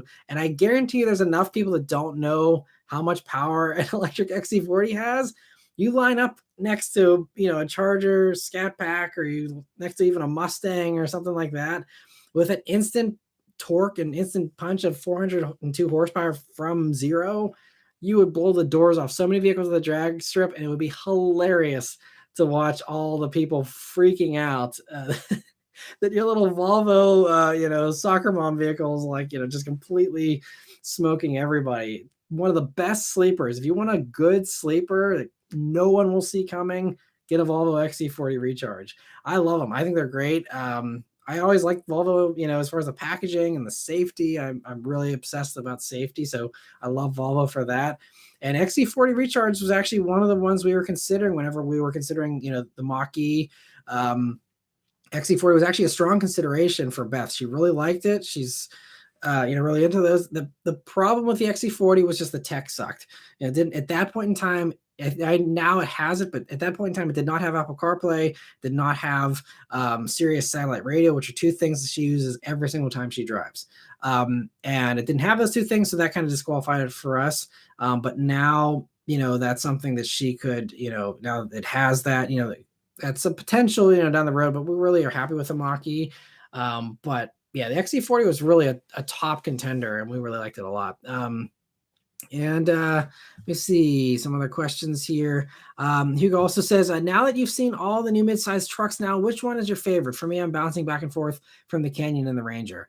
I mean, aside from the Canyon, I guess the Frontier as well, if you consider that one of the new ones. Those are the only two I've driven, so Colorado, I've guess driven by extension, since it's the same, thing as the Canyon, essentially. But as far as I have no clue. To me, I want to wait till I drive stuff, or at least sit in it to give some kind of opinion on them.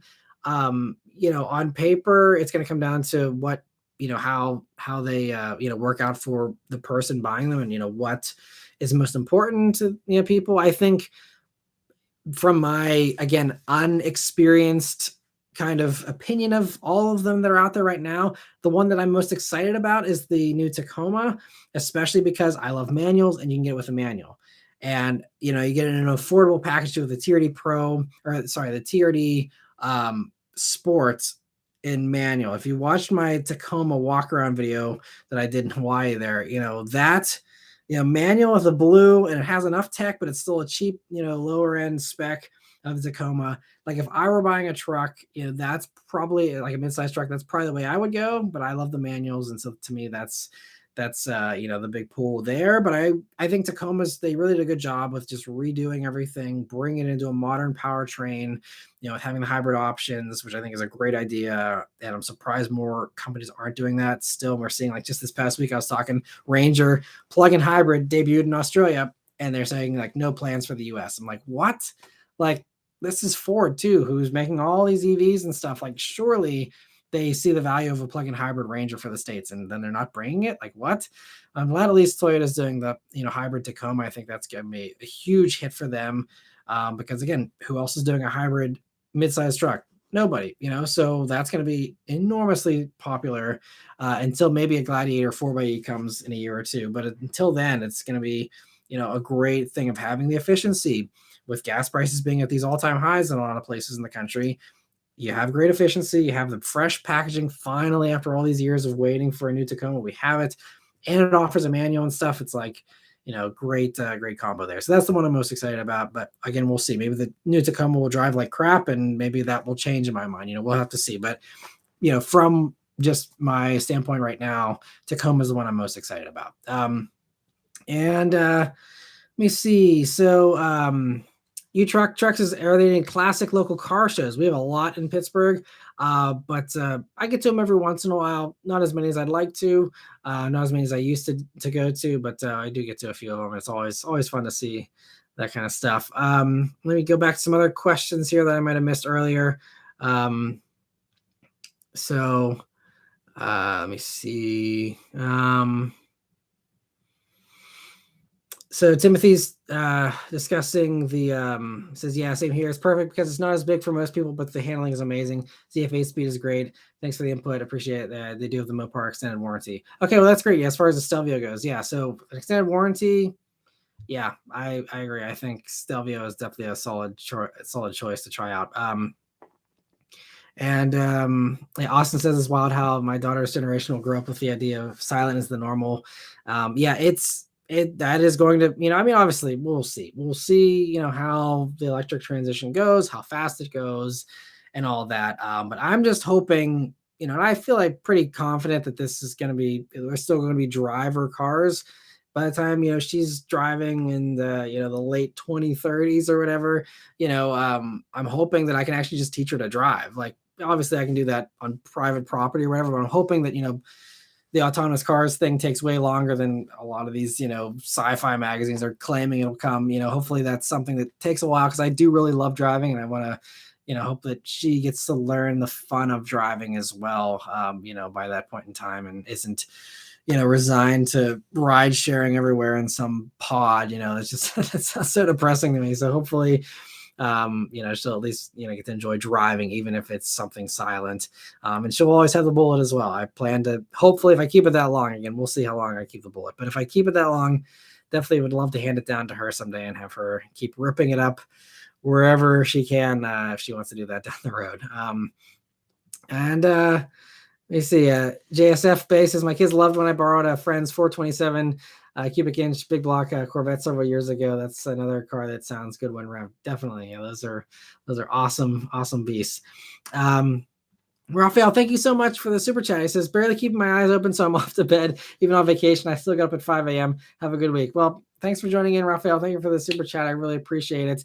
And yeah, we'll go for another half hour here, as long as we keep getting some questions in and all that. But thanks for joining in, Raphael. And hope you enjoy the vacation and the road trip there and all that. And yeah, I'm excited to hear how it went next week, possibly. Let me see. So other questions here. Adam says, happy Sunday. Been busy watching Sunday Night Football. Steelers looking pretty good. Should put it on in the background. Yeah, I'll have to hear. I'm sure all my family members will give me an update on how it all went down. But yeah, just don't follow the Steelers. So for me, it's one of those things I'd rather spend time watching, other YouTube videos or doing this live stream. To me, it's more fun hanging out, but glad people are able to multitask and have both on at the same time there. Hugo says, I think the reason they don't want to bring the plug-in Ranger here is because they want to push out the Raptor more. I feel like people would go for the plug-in hybrid over the Raptor. Maybe, but I feel like they're different customers because the plug-in hybrid thing doesn't have all the off-road stuff of the Raptor as far as suspension improvements and all that. So I mean, maybe people who just want the straight line power, maybe they'd be tempted by the plug-in hybrid there over the Raptor. But I feel like they're kind of different buyers potentially. There might be some overlap, but I don't personally think there's a ton of overlap there. So I feel like it'd be a safe thing to bring here because I mean they have the Raptor in Australia as well, and they're not worried about that too much over there, at least from what we've seen so far. So we'll see. I think there's probably just some other holdup at Ford for some reason. And let me see other questions here. You trucks is maybe I meant review a classic car. Maybe I've done some classic car reviews. The cruiser stuff does terribly. I did like a 57 Ford Ranchero. No one watched it. I've done a couple other things here and there that weren't super popular. The ones that are popular are the muscle cars. And I've done a 60, I think it was a 67 Mustang. And then I did a bunch of old Mopar stuff. I did a Super B Scat Pack. I did a Roadrunner, a 70 Challenger. And I think there's one other one I did as well. So I've done a few of those. Those have done pretty well, and just not a lot of opportunities to do that kind of stuff on a regular basis. But that's stuff that I welcome doing. I love driving classic cars. The very rare times I get a chance to drive them, I jump on it because they're so much more engaging than modern cars in all the ways. So I love driving them, but just not a lot of opportunities there. Not very many people throwing me the keys to their priceless classics. But whenever anyone does, if it's remotely close to me, I usually try and make it happen because it's always fun to do that stuff. And let me see. Adam says, okay, good. I thought you were a Steelers fan. Good to know we both don't care about them. Yep. Just to me, I got other things that I'm interested in more.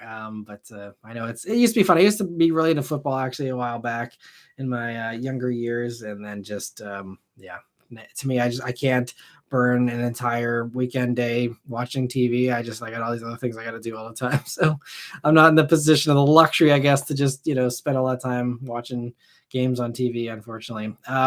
Hugo says, have you ever done a 69 Mustang Shelby? Straight Pipes did a comparison between the new and the old Shelby. It sounded like a true V8. I've never done the 69 Shelby. That'd be a fun one. I'd love to do any of that old stuff. I've done, the 67 Mustang. That was it. And that was awesome too. But I'd love to do more for sure. And Trucking Car Guy says, one day I'll have a classic. Me and you both. I'm not sure your age, Trucking Car Guy, but I know one thing that I'm hoping for is just time will be on my side, because the amount of people that are younger that like classic cars is a small number of people, generally speaking, at least compared to the larger current classic car ownership group. So to me, I mean, it's maybe a grim thought, but I'm just like, time is on my side, and eventually all these people will age out, to put it kindly. And there will be a bunch of cheap classic cars because there will just be way more supply than demand at some point. That might be 20 years from now. Might be shorter, might be longer. We'll see. But I'm kind of just keeping an eye and just kind of biding my time because I don't have the garage space anyway or the spare money to buy classics. But I'm hoping, in 10 or 20 years, I'll be able to just like get a cheap warehouse somewhere and scoop up like all the classics I've been wanting to buy my whole life. And they'll be, pennies on the dollar because like who's gonna I mean, for me, it's like really old stuff. Like I like stuff from like the 40s and the 50s, and like stuff from the 40s. Like I'll be one of like 5 people in the year 2040 that knows how to drive a 3 on the tree manual transmission. And so it's like, who are you going to sell that to? They can't even move it. So how are you going to sell? Like, I'll be like, yep, sure. I'll give you $100 for it. And just start hoarding all these, 1940s and 50s cars and stuff that no one knows how to work on. No one knows how to drive or wants to drive or is able to drive, depending on how the laws work out with autonomous stuff and all that in the future. But, so that is my plan is, I don't have time now to drive them or enjoy them anyway. Hopefully I will get to a better work-life balance someday and have the disposable cash and the space and all that to, do a big classic car collection back, whenever they're super cheap down the road someday. And let me see some other questions here came in. So Carlos says, hey, Super Dirks fan, been a fan since you got the VRZ and you did the SRT exhaust. Keep it up, man. I appreciate the long time support as well. I was talking earlier in the live stream about the amount of comments I get like that, people that have watched all these years. I mean, at that point, you're talking about that was 10 years ago probably. It just blows me away, and I really appreciate the long time support. It always just is so humbling, and just blows my mind that so many of you have been enjoying the channel this long, and I haven't managed to annoy you enough to have people that tune off over the past 10 years. It really means a lot, and so thanks so much for the support. And yeah, I can't be more grateful for it. It means a lot. And let me see other questions here. Karstech Woods, I still have yet to see a Z in the wild. Or are they not producing them? They're producing them, I think. I haven't stayed up super close as far as the whole situation with that, so I don't know what the deal is. I think a lot of it's just the dealers are making them unobtainable because they're just this marked up thing that's just insanely expensive, and all the blank check buyers already got theirs, and they're all mothballing them, I'm sure, and driving them 5 times a year whenever the sun is in the exact right position and hasn't been rain for a week, and it's at the perfect 75-degree temperature. And those the people that just are obsessive, I think those are the people that do those blank check buys and are going to mothball them. So I think that's why you're not seeing any Zs. I personally, this entire year, this entire driving season, have not seen a single Z myself. The only Z I saw was the one I had for a week. That's the only one and actually was that even this year? I don't even remember. I think it was maybe this spring, maybe that was last fall. It all blurs together sometimes, but have not seen a single one either. It's sad. I've seen Supras, I've seen GRD6s, the new ones, seen the BRZs. I've seen a bunch of cool stuff, but have not seen a Z. And I think that's Nissan's fault. I think that's the dealer's fault, and I don't have any sympathy for them. It's unfortunate, but it's the way it is. And let me see. So other member questions here. So Jorge says, as much as I don't enjoy EVs, I could see EV resto mods of classics, muscles, or otherwise. Yeah, and that's something that's really gaining momentum and is a cool idea. And I think, especially depending on how the laws play out again in the next couple of decades, that could be something, it'd be really cool. I think personally, I'm the type of classic car enthusiast that I want a time machine. I want everything exactly the way that it was. I don't like the resto mod stuff either currently. To me, that's just not my thing. I know it's cool and it has its place, and everyone again likes something different. So more power to you. If you want to drop a brand new modern V8 and a brand new suspension in your classic car, that's fine, and I understand the appeal there. But for me, I want the crappy old brakes. I want the crappy old tires. Obviously a new tire, but that same old design. I want to have the slow 130 horsepower V8 engine or whatever. I want to have all that. And I want to feel like what it was like to drive at that model year in time. And so for me, I wouldn't have any interest in doing an EV resto mod unless I legally had to in order to drive it on the road. In some dystopian future where there's not allowed to be any kind of gas thing on the road. But I don't think we'll ever get to that point. I'm sure they'll make exemptions for driving 1,000 miles or less a year or something like that. But so I'm hoping that I can always enjoy time capsule cars like that. But it's a fun thing that I'm seeing more and more people doing that. And again, another great way to kind of keep those cars relevant and exciting and drivable and fun. So it's I'm all for it. Just for me, it wouldn't be for me personally. And Hugo has a non-car question. What's your favorite food besides American? Well, I mean, I guess it's Americanized, but I'd say Italian is kind of my go-to. When a lot of my favorite stuff is Italian, but I love a lot of stuff. I love a lot of Asian stuff. I love a lot of Mexican food. I like a bunch of stuff. Yeah, I like just about everything, and that's one of the fun things about the press trips is there's always usually some pretty good meals, and sometimes you get to eat some fun out of the ordinary stuff, and it's always fun trying new things. And I'm always up for trying new food. It's always fun. So thanks for the question there, Hugo. And Trent Garga says 34 as of August. So yeah, same as me basically. I'm 33. So cool. Yeah. And so I think as far as if you want a classic, just wait it out. I think give it another 10 years, maybe even less. A lot of these people that have these classics are getting up there in age, and there's less and less people that want to buy them off of them in the future. So I think there's definitely going to be some deals to be had in the future on that stuff. Jazz says, Matt, you're wearing a jacket. Are you cold? Not really. Just, it's getting to be fall time here on the East Coast, and so I kind of just wear hoodies a little more often here whenever it's this time of year, just to try and not crank on the heat. I'm one of those people, I try and like maximize my efficiency with my heating and cooling. So I'm like, okay, well, we're in this like middle ground where it's like I don't want to put the heat on, but I don't want to put the air on either because it's too cold for that. So it's like trying to ride the waves of the temperatures here. So a little cooler in the house. So just putting the hoodie on until we kick the heat on inevitably in probably a week or two or something. And Kyle, thank you so much for gifting the memberships there. I really appreciate that. And it's cool of you to gift it here a little later on the live stream too. So you got some of the people who have been hanging out a little bit longer here that are able to scoop those up. That's awesome. And thank you so much, Kyle, for the support every week. I really appreciate it. It means a lot. And I'm sure everyone appreciates the generosity as well. And glad everyone was able to scoop those up. Other member questions here. I don't want to miss these. So Adam says, my neighbor just paid 10 grand over a sticker for a base Raptor. So markups are still alive and well, even for cars that get worse mileage than a backhoe loader. It's a good one. Well, beauty is in the eye of the beholder. If it was worthwhile for your neighbor to get a base Raptor for 10 grand over a sticker, who am I to judge? But I'm silently judging. It's just, I don't know. I mean, I guess maybe for some people it's worth paying 10 grand than driving the next state over to get one at sticker or something. I don't know. Maybe Raptors are super rare right now. I don't know. But I feel like, especially like they literally just announced the new Raptor. Like you would think that like dealers would be like, oh no, people that are at least a little bit educated are going to know there's a new Raptor. They're not going to want the old one. So like, man, that dealer must have been so happy. Like their old look Raptor, they got to unload for 10 grand over a sticker still. Man, that salesman was lighting his evening cigar with $100 bill. I'm sure that is that stuff like still just drives me crazy. But anyway, congrats to your neighbor on the new Raptor, I guess. But I don't know why people are throwing money away. And Hugo says, my dad said he would let you review his 89 Civic. You just have to go easy on it. I appreciate the offer. If it's in, decent shape there, that would be a fun one.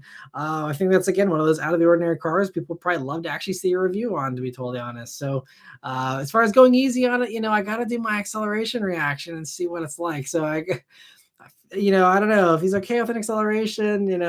Obviously I don't beat cars when I review them. I do my acceleration, see what the power is like, and then I usually, don't drive very fast the rest of the review. It's just getting that sample, and then I'm good, because I don't race around on public streets and act like I'm on a closed course or something. I try and be responsible. But in an 89 Civic, I'm not going to be going very fast anyway. But if he's okay with a full throttle acceleration, once or twice.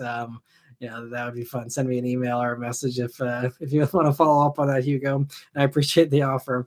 And Trent Car Guy says, I've seen a few Zs, but Supers are more popular where I'm at. I think they're more popular everywhere because, again, you can actually get them.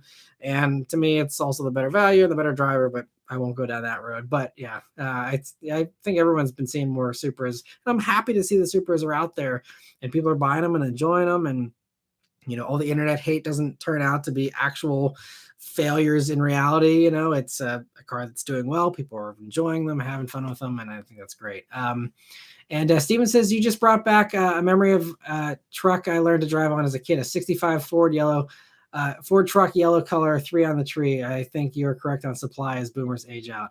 And 3 on the tree is fun. The first time I drove it was in that 57 Ranchero review that I did.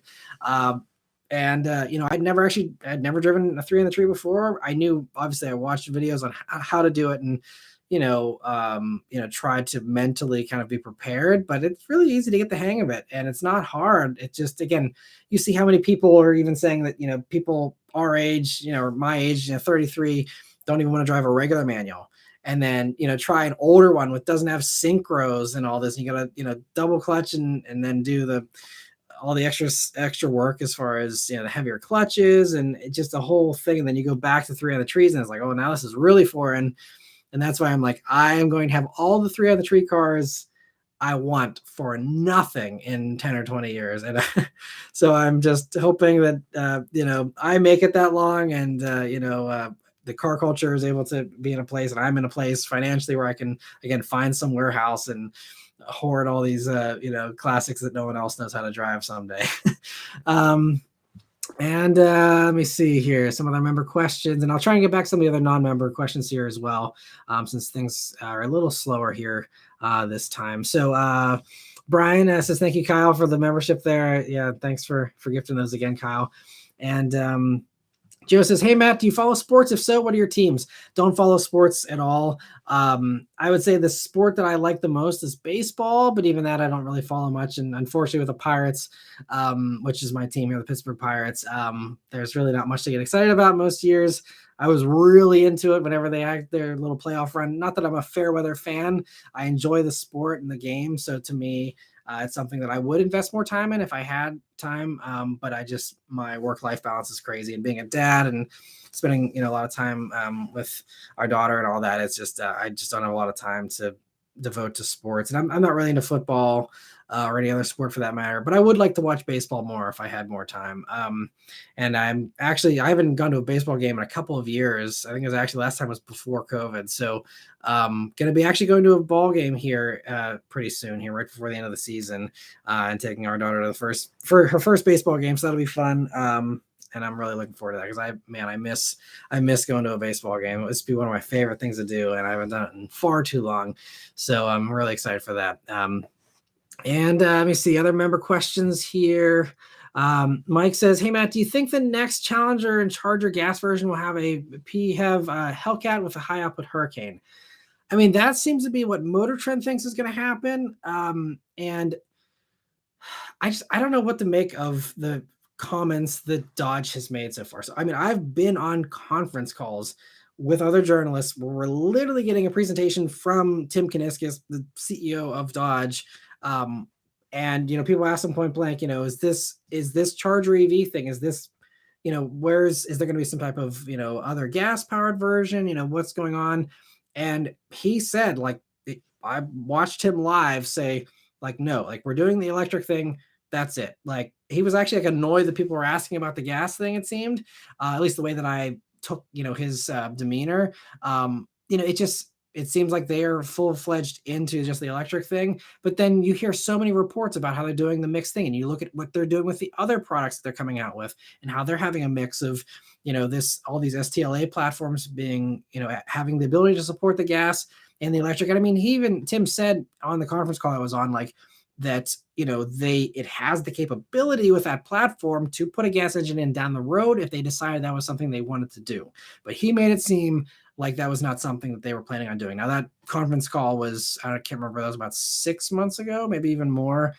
Maybe things have changed. Maybe he was bluffing or just trying to keep the cat in the bag there. I don't know, but it's just I don't know. To me, the way that I read the comments and the stuff that I've heard, it really to me seems like there is no gas one coming, which leaves a lot of question marks still. Because again, what do you do with the Challenger? Is what we saw as the concept as the Charger, is that just going to grow to 4 doors and then they're both going to have the same look for Charger and Challenger? Is it going to be a clickbait thing like the Ram concept was, where it's like, hey, look at this amazing thing, and then all we see is that they're going to do the same looks just on the new platform, and we're going to have essentially the same car as the current car, just with a new platform underneath. And what you mentioned, like a plug-in hybrid thing or something like that instead, and kind of just like be like, just kidding, like that's coming for the next generation. For now, here's a warmed over version of the current thing or something. I don't know. I mean, I think the things that are guaranteed is the Hellcat motor is definitely going away unless someone comes up with a CO2 capture machine in the next few months to completely get rid of this global drive to eliminate the CO2 stuff. So unless something like that happens, which obviously is not going to happen, that's not going to change. So it's just a matter of, yes, are they going to do the PHEV or not? I have no clue. There's a few things, where I like other cars where I can kind of see the writing on the wall. I can kind of predict and make an intelligent, educated guess, like this is probably the direction they're going to go, or this is the direction that would make sense to go. But Dodge is completely, at least me, they've completely lost me as far as what I can try and guess and assume. It just, I don't know what to expect. I think my pessimistic thing is it is going to be the same clickbait thing as the Ram, and you're going to see nothing like the current, or the Charger Daytona concept that will just like die and go away. And you're going to see some, new headlights on a Challenger and Charger, and they'll say, "Hey, look, it's the new one, and it's now the Hurricane 6 with the plug-in hybrid thing." That to me would be the more realistic thing, and the pessimistic, option, I guess. But I'm hoping that they do have an amazing thing. I mean, they detailed already the electric powertrains that are coming, so I think that is certainly going to be a component. But whether they have that alongside some warmed over older car or what, I don't know. It's hard to say. So yeah, bottom line, I'm confused still. So hopefully we get some clarification soon. Hugo says his dad says he's cool with one acceleration. Okay, well, deal. As long as we can, do one good acceleration on camera, I think that'd be a really fun. Honestly, an '89 Civic would be a really fun thing to review. So please send me a message, and if it's not too inconvenient, that'd be great to do a review on that. That'd be fun. And Trent Car Guy says, I remember riding in a stock car for my birthday at our local NASCAR track one year. Wow, that's an awesome experience. I've never been in anything like that. That'd be a fun thing. And Mike says it's really too early to go all in on the EV. They can run a gas model until 2030, I would think. I think a straight up gas version of the twin turbo inline six there would be priced like as a bargain compared to the M3 and M550i. I think it'd be awesome. I mean, they do good plug-in hybrid stuff. I was actually pretty impressed with the plug-in hybrid version of the Dodge Hornet, even the RT version. I mean, it's quick. That little 1.3 liter turbo 4, and then you got that electric motor in the back. I mean, that thing scoots. And so like basically blowing that whole idea up into a larger thing with having Hurricane 6, which what I've heard, I haven't tested the motor yet in the Wagoneer, but I mean, from what I've heard, that is a strong motor already. And then you put that in there, which already is going to be over what you get with the regular V8s, and then you put the electric stuff on it, or even just keep it as is. It's going to be a huge improvement. Obviously, you're going to lose out on the sound, but from a power standpoint, it'll be better in every way. So I think it'd be great. And you're right, they don't need to rush into the EV thing. I think the thing is forcing Stellantis to rush is the fact they're going to get killed with the fines on their emissions, on their fleet averages are horrible compared to, like Ford's been selling the electric stuff for a little while. Dodge hasn't. And so they are really behind the ball, and they've been just, donating millions of dollars to Tesla in the meantime, because they've bought all of Tesla's credits to, keep going. And, that's just going to be too expensive to do once these fines get higher. And they're already retroactively even going back and fining them from the past years, which they're trying to fight. But, so bottom line, they're not going to be able to do gas guzzlers forever. And, that's just the way it's going. Maybe things will change. Again, I don't know, but I just, I think that's why they're rushing into the EV thing, because they're getting killed on those fines, and they just can't afford to do that forever. So I think that's why there's going to be a more aggressive rollout than you're going to see from some other companies. You can see Ford, taking their sweet time with the V8 Mustang, and they're saying they're going to keep it going indefinitely as long as they possibly can. At least it seems like until the 2030s. And they can do that because of the Mach-E and the Lightning. And, Dodge doesn't have anything like that. And hopefully they do. And maybe that's the plan, since they're saying, hey, but we can add gas down the road. Maybe you sell a ton of the electric ones, get your fleet average in line. And then you can be like, hey, look, we have a fun special edition. Or they say, hey, look, we can bring back a gas-powered Challenger and Charger in 2028 because we sold enough of the electric ones in the first 4 years or whatever. And so here we are. And then they can kind of do something like that, possibly. I don't know. We'll see. But let me see. Other questions here. Black Lotus says, thoughts on a V8 version of the F-Type for a second vehicle, thinking a 15 or a Z06 C5 Vet. Well, so I'm a huge F-Type fan, I will say. So I might be a little biased, but even putting on my car reviewer hat and just trying to be objective here, I would say, I mean, a C5 Z06, I mean, that's really going way far back. I'm not sure, how you've narrowed down to those two as far as what you're looking for in particular. But I would say that the F-Type is a lot more fun, just because the engine crackles and pops more. If you appreciate the automatic, the F-Type is just really, the ZF8 speed is fantastic. An automatic Z06, especially a C5, is not going to be. Did they even make an automatic Z06 for the C5? I don't think they did. But so regardless, just between those two, I think one's going to be very dated, and I think those did like 400 horsepower or something like that. I mean, it's not going to be nearly as fast as the F-Type either. I love the F-Types. The only thing about the F-Type though is they have. I think someone even in the live stream commented and a few weeks back that they had spent a bunch of money on maintenance on a used F type. So I would say if you go the used F type route, get an extended warranty, and be prepared that it's probably not going to be 100% reliable. The C5Z06 probably would be pretty much 100% reliable. So that is going to be your own personal risk tolerance as far as what you're comfortable with.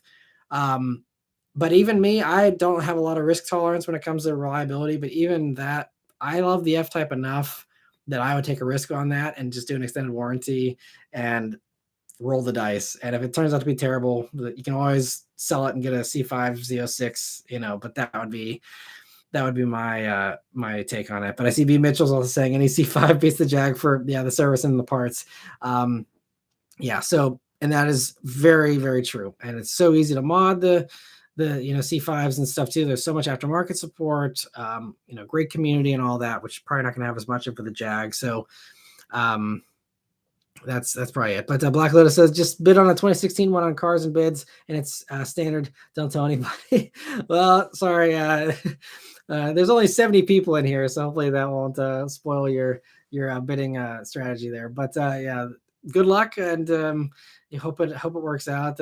Give me a follow up next week if you don't mind. If you end up getting an F type, huge congrats, and I'm very jealous because it's another car I'd love to own someday. But for me right now, I gotta have a backseat, so it's kind of disqualified currently. But maybe someday that'll be one I can maybe scoop up when they're very old and actually affordable for me someday. Let me see other questions here. Jay says, "Did you fart? Your videos blow me away." I appreciate it. Yes, there. I'm glad you like the videos there. And he says, "Your thoughts on the newest 5-liter Mustang?" Haven't driven it, so can't say. From what I've seen, it seems promising. I don't love the interior, but as far as the driving experience goes, I'm sure it'll be improved. The Savage Geese guys did a great job breaking down the differences there with the Dark Horse and stuff. And so I have no doubts that it's an improved vehicle over the S550. But personally, I have no interest in it. But I mean, I'm sure it's going to be, a nice improvement for people who don't have any holdups on the interior like I do. And, don't mind spending the extra money for the new generation, which has gone up so much in price. But if you don't have those holdups, it'll be a great improvement for a lot of people and a nice upgrade for a lot of S550 buyers. And, so yeah, I think that's about all I can say. Unfortunately, Ford didn't invite me on the media launch for the Mustang, and our press fleet is super slow to ever get anything from Ford. So I'm not going to. I know for a fact I'm not getting one before the end of this year. And here in the East Coast, we have snow and stuff, so they're not going to send one at least until next spring. And even that, honestly, is probably optimistic. I may never review one, at least as far as a press vehicle one. Maybe I'll have a fan that offers one or a dealer that gets one in that lets me review it down the road. But I don't know when I'm going to review a 24 Mustang, unfortunately. I was definitely salty about that back when I found out I didn't get an invite and everyone else did. So that was a bummer, but it is what it is. And let me see. So B. Mitchell also says Raptors aren't rare in the Midwest. My dealer has 2 that are special order leftovers that the guys who ordered them got tired of waiting. Wow. Yeah, I feel like there's been a lot of that, especially with Ford stuff recently, where it just, people are just walking away from Bronco orders and all that. It's just like, it just took forever to get some of this stuff built. Now they're building all this stuff faster. And then like now people are like not interested. Like the Mach-E's and the Lightnings are sitting around on lots. Whenever last year it was like markups galore and everyone was, chomping at the bit to get one. And now, it's like dealers are turning them away. It's kind of funny how that works out. And let me see some other questions here. So Mike says, Matt, what's worse, no WRX STI or the fact that Acura didn't give the base Integra, the previous gens, Accord 2.0 T tune? I mean, I think for me, the WRX STI not happening is the worst thing for sure. I mean, I like the Integra. And I think, if you want a faster Integra, the Type S is amazing. I would have liked to see, I mean, even the 1.5T, surely they can pump another 5 or 10 horsepower out of that motor easily. I mean, look at the tuning, solutions out there already doing way more power out of that motor. So, I obviously they have to worry about warranty stuff with an OEM tune, but it still is like they could have done a little more. But I mean, I like the base Integra. I think it's great. I have no issues with it. Sure, it'd be great if it got the Accord stuff, but Yeah, to me, it's not a big deal. I think they have a good spread. It seems like they marketed it well. I think they did the right thing with the Integra because I see, speaking of cars, I see a lot of out on the road. I see a ton of regular Integras. I think they have really good lease deals and stuff too. But it seems like people are like really actually super into the new Integra. Like again, online, everyone make it seem like it's the worst thing ever, but in the real world, they are selling really well. The sales numbers are there. I'm seeing them everywhere. By every measure that I have as far as real world impressions goes, it seems like the Integra is actually a really big hit for Acura, and I'm really happy to see that it has done well. And I think it made a lot of sense. I mean, they sold how many, hundreds of thousands of Integras back in the day whenever it was just a nicer Civic, and it's still now just a nicer Civic, and they're doing the same thing. It's on a ton of them. It's a tried and true formula that for some reason threw everyone for a loop in 2022, and I don't know why, because I'm like, yeah, that's another very predictable thing. Like people were hoping for some two-door thing with a huge wing on the back and all this. I'm like, there's no way. There was a very easy one to predict as far as what Integra was going to be, and sure enough, it turned out to end up being that way. Jorge, thank you so much for the super chat there. He says good night, and yeah, thanks for joining in. We do have another minute and a half here, so I'm going to answer the last couple of member questions here, and then we'll head out as well. But Mike Jewel says, I saw a Dark Horse today. It looks so good in person. Oh, nice. That's awesome. You got to see one. I have not seen an S650 aside from I saw a transport truck hauling a bunch of them on the highway a few weeks back. So this is my first time actually seeing it in like natural daylight, because I've only seen them in auto shows previously, in indoor auto shows. So I'm hoping to see something on the street here, but that's awesome. I'm excited to hopefully see a Dark Horse maybe before the end of the year. And Car Jam says, I still remember that random Friday night that they canceled the STI. I also think they could have made a lot of money off of it, but I guess not.